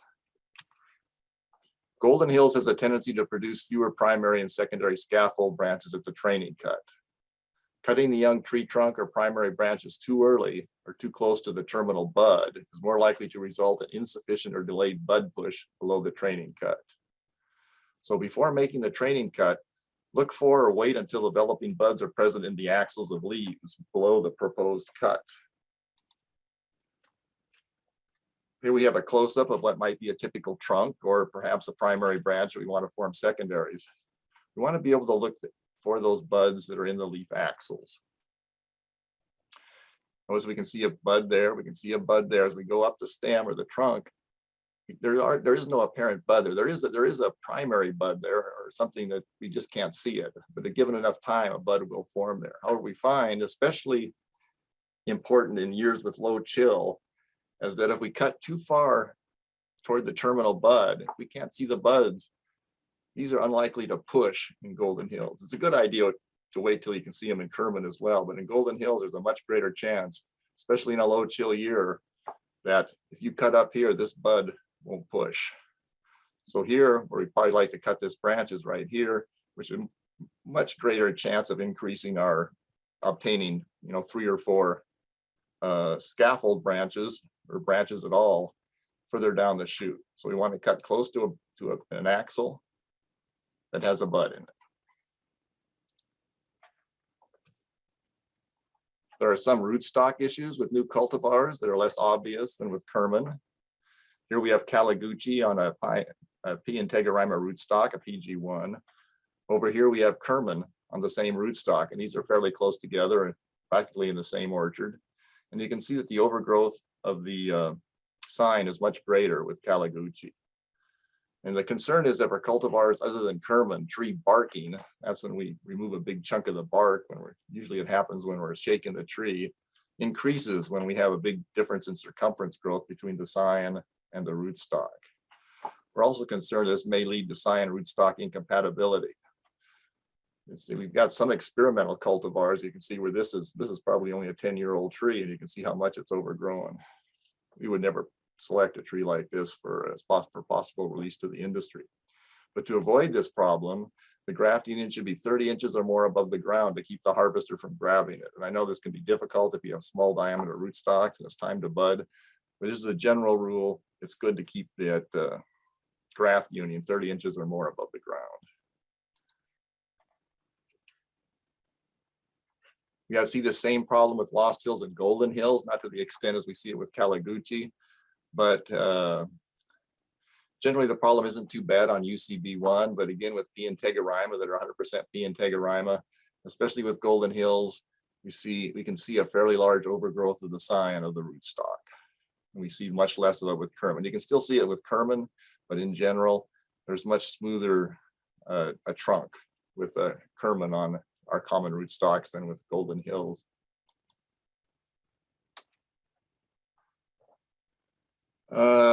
Just in general, I advise people not to plant Golden Hills if salts, especially boron, are high in the irrigation water.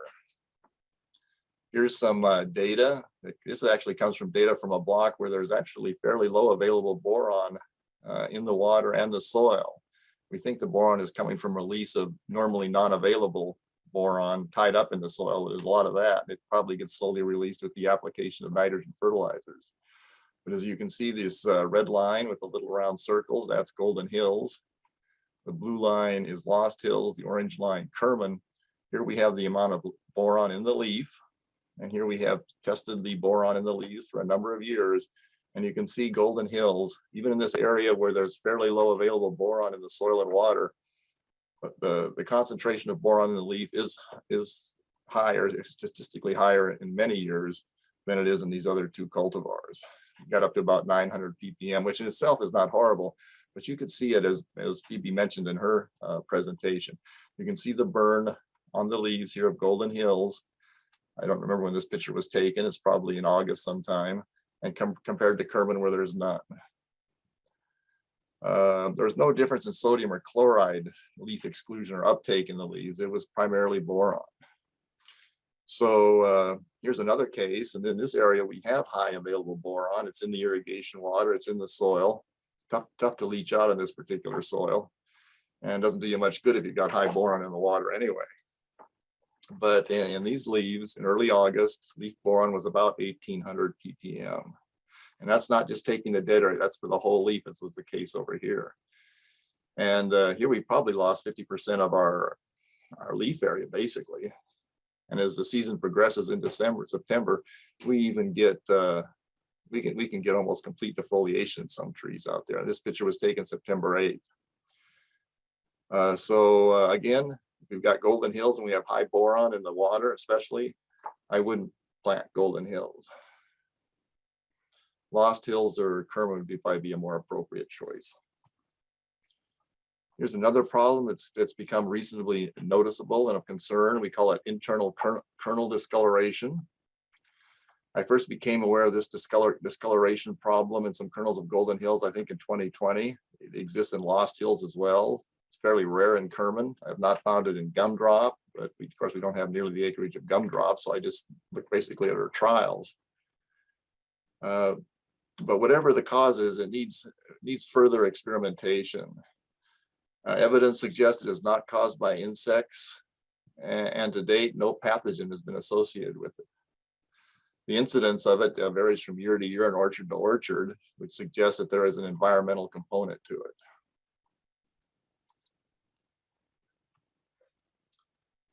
I want to talk a little bit about scorch. So as harvest approaches, the leaf canopy of Golden Hills appears to be more sensitive to scorch and subsequent defoliation than Kerman or Lost Hills. So to help prevent scorch, we're suggesting that you ensure that adequate irrigation exists throughout the season, but especially during the last 3 to 4 weeks before harvest. So you want to minimize irrigation interruptions for crop pesticide spraying and avoid excessively long periods between shutting the water off and harvesting the orchard.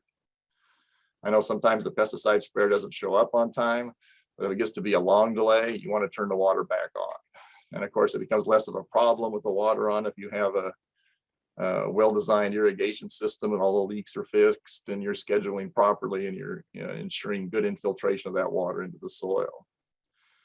Another possible fix for this is to avoid late season chemical sprays if possible. We don't have a lot of data on this, but there seems to be an association.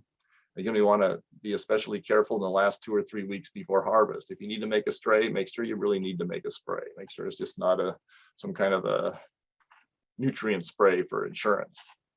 If late season sprays are necessary, such as for navel orange worm, we suggest avoiding chemical adjuvant spreaders that are known to have a higher risk of phytotoxicity and to use lower rates of adjuvants, especially late in the season. And I'm not a big fan of deficit irrigation for Lost Hills or for Golden Hills. I think you're playing with fire, and if you play with fire, you may get scorched. Alternaria late blight has not been a problem in the southern San Joaquin Valley in our trials and with most growers, but we did have quite a bit of a problem with it in a trial near Madera, and it was worse in Golden Hills. This was in a trial that was down near, I believe it was the San Joaquin River. So Golden Hills may demonstrate more Alternaria late blight infections than Kerman on leaves and nuts in environments conducive to growth of Alternaria. So we get very little rain in the southern San Joaquin Valley down here in Kern County, but it could be much more of a problem further north in the valley, for example, in Yolo County. So this would be a consideration, I think, for planting Golden Hills further north. And of course, Alternaria does best when we have high relative humidity and dew formation during late August and September. Golden Hills is also harvested early. The leaves begin drying earlier, so that could potentially become an earlier home for Alternaria. So, in even areas in Kern County where we have problems with Alternaria, Golden Hills may require a fungicidal spray. Usually we do this at the end of June or early July, and Lost Hills and Kerman may not.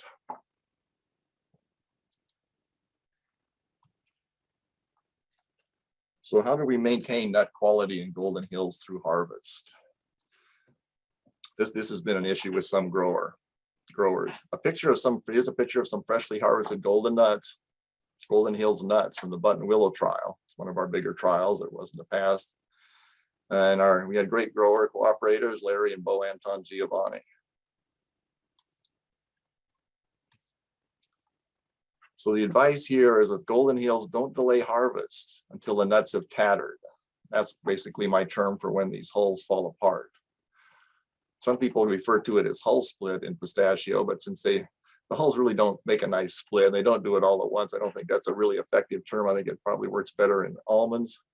So we do not want to use hull tatter to gauge harvest readiness with Golden Hills. The hull of Golden Hills nuts do not tatter as much as Kerman when they're ready for harvest. So with Golden Hills, Once the majority of the hulls slip, that's when the hull, you can move it rather readily from the shell. It separates from the shell fairly easily.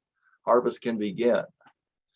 And those greenish tight hulls that you'll see in the cluster, they're most likely blanks, and that should not be part of your consideration for harvesting the nuts. They're never going to slip.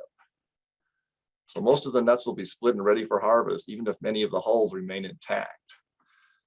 So again, as mentioned earlier, this intact hull can provide some protection from navel orangeworm.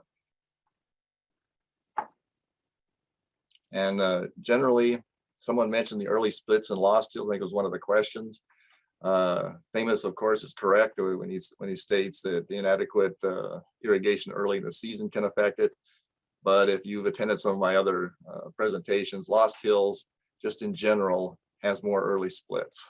It's unavoidable. It's just a messier cultivar as far as the nuts go than is Golden Hills. So this picture was taken, I think, a couple days before harvest. These nuts are ready for harvest. It's Golden Hills. Some of the hulls may feel a little firm, but as long as they're even moving a little bit, most of these hulls will separate cleanly from the shell when they're run through the processing plant. I'm going to talk some another way that you can it's related way of improving the nut quality of Golden Hills.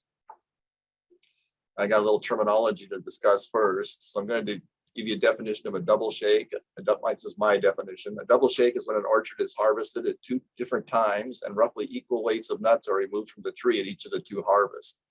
Each separate harvest is called a shake.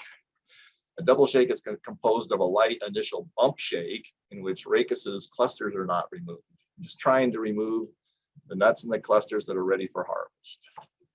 And then typically a hard shake is done roughly 10 to 14 days or so later, although sometimes this gets put off for 25, 30 days, which is not a good idea with any cultivar. Now, if more than 90% of the total nut load is removed during the first shake, the following shake is more of a sanitation shake. That falls outside my definition of a double shake. Almost everybody's probably going to do some kind of sanitation shake near the end of the harvest season. So getting back to the actual talk now, that was more for definition purposes. Bloom evaluation and randomized and replicated test trials have demonstrated that the relatively short bloom period for Golden Hills translates to a more even nut maturity across the tree at harvest, and is the case for Kerman or Lost Hills. So if we have a short bloom period, that usually translates to a short harvest period. You can because of the more even maturity of nuts across the tree, a double shake is unnecessary for Golden Hills unless the bloom period was extended due to poor chill. For mature trees, when 10% of the hulls begin to slip and are ready for harvest, waiting an additional 8 to 10 days will usually allow you to get 95% or more of the nuts in a single shake with Golden Hills. Don't rush to harvest. If you shake the first nuts early for Golden Hills and only 50% are ready, you'll need to come back in a week or less to remove the remaining nuts in order to maintain nut quality. Most growers are not prepared to come back to the same orchard in a week or less for a double shake. Unfortunately, especially on years, we have a real shortage of harvest equipment. And I just hate to see it when someone did all the right things all season, have a great yield on the tree, and then it gets messed up during harvest. If you wait until 95% or more of the nuts are ready, you'll get the majority of your crop off well before the first shake of Kerman and suffer little loss in terms of nut quality that will occur if a second shake of Golden Hills is delayed. I think there's some efficiency to the whole harvest process. If you can get all of your crop off with one shake as opposed to having somebody shake it once and come back, it just seems more efficient. It's a little more patience. I know that the processors are usually eager to get the crop off fast, at least get something running through the processing plant. But if you're a Golden Hills grower, things are gonna work out a lot better for you if you try to get all the nuts off at the same time, which is very doable with Golden Hills. Generally, in the southern San Joaquin Valley, shaking mature Golden Hills trees at the same time as mature Kerman means something didn't go as well as it could have. Golden Hills usually is harvested for the same age trees in the same location 2 weeks earlier than Kerman. Even if a second shake of mature Golden Hills is necessary, it can usually be completed before the first shake of Kerman. And you have a little guide here. High levels of adhering hull and dark stain at harvest means the harvest was later than it should have been. That's assuming the nuts were processed at the plant in a timely manner. If only the percentage of adhering hull is high and stain percentage is low, it suggests the harvest was too early. Now, and I saw some questions in the question box there. This is Dan Parfit and I wrote this paper, this article in the California Agriculture. I think it does a really good job of explaining the strengths and weaknesses of various varieties. I really recommend that you read it. It's also got recommendations on which pollinizers go with which female, etc. So please read it. We also send out annual full reports, the California Pistachio Research Board, of course, which you growers chip into when you sell your harvest. And those are worth staying sort of abreast with the latest information we're producing. I have a news flash from the breeding program. And this isn't the news flash here. These are just some pictures from the harvest we were taking part in, or some of our trials that exist now. This is a seedling selection trial when we cross two parents that have characters that we think might be useful to the industry, but which are not good cultivars themselves. We cross them, cross them in the spring, harvest the nuts in the fall. We plant them into pots, and then we put them out in these seedling selection trials to look to see if we can find the characters that we want in a possible new cultivar. Of course, this process can easily take 20 or 25 years until something actually ends up released to the industry. Here's a seedling selection trial in the Coachella Valley. Here we're selecting for possible cultivars that might have a lower requirement for winter chilling. And of course, chilling affects the buds, the flower buds, as well as the reproductive buds. Once we make our selections, we put them what we call advanced trials. This is preparing for harvest, an advanced trial. It's up near in the citrus belt of Kern County, a fairly low chill area. Here's some of the selections that we saw that had looks like a tougher hull, less susceptible to tatter. So these are all different selections we made. They tend to be early maturing too. So we're trying to see if we can find something that's got more resistance to navel orange worm that's part of the tree, not something we have to spray on later. We're also doing rootstock breeding. There's some dwarf trees that we're hoping we can plant in high density orchards that will allow for easier tree training, pruning, and pest control, as well as the fact that something to do with the dwarfing seems to stress them somewhat, and we get much earlier yields. Here's a cluster from an advanced selection. This was in August 20th this year, well before we even harvested Golden Hills. It's got large nuts, splits well. So there's a lot of possibilities out there. Let me talk about one advanced selection that's been performing very interestingly in one of our test trials. We call it KB2578. And if you look at the chart here, there's marketable yield in pounds per acre. It's the same as edible yield. Here's the year. And what's interesting, this thing was planted in 2010. We didn't get any yield until 2016, which was 7th leaf, because this area is up in the citrus belt. It tends to receive borderline chill. And we didn't see much difference. Lost Hills is the red line, Kerman the black line, and this KB2578 is the blue line. And what's interesting over the course of the experiment is that KB2578 has produced almost 24,000 pounds cumulatively since 2016, compared to only 16,000 for Kerman and 18,000 for Lost Hills. Further of interest on this is that 2018 was a low chill year, and you can see that KB2578 came through the low chill year in good shape. And not only that, it's showing very little alternate bearing. So there's interesting things out there. Another interesting fact of this is that KB2578 only has had only on average 72% split shells, whereas Lost Hills at 84%, which suggests this tree is really producing a lot of reproductive growth to still come out this far ahead. We have another tree that we plan to ask to be released to the industry.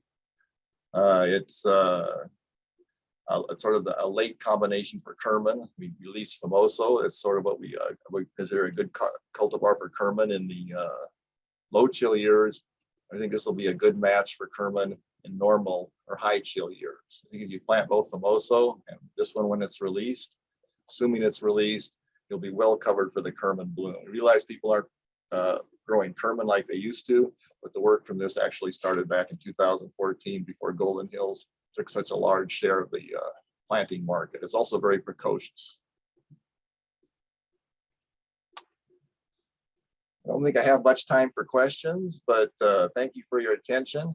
I do want to stress that you can easily reach me at this email address, or this is my office phone. So if you have any questions regarding this presentation or cultivars in general, please don't hesitate to contact me. Okay, thank you very much, Craig. That's great. And just when the mailman comes and my dog starts barking, I'm back on the mic.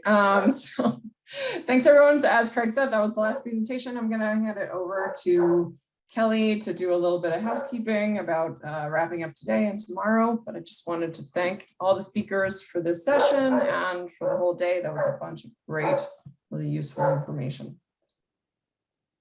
Thanks, Kat.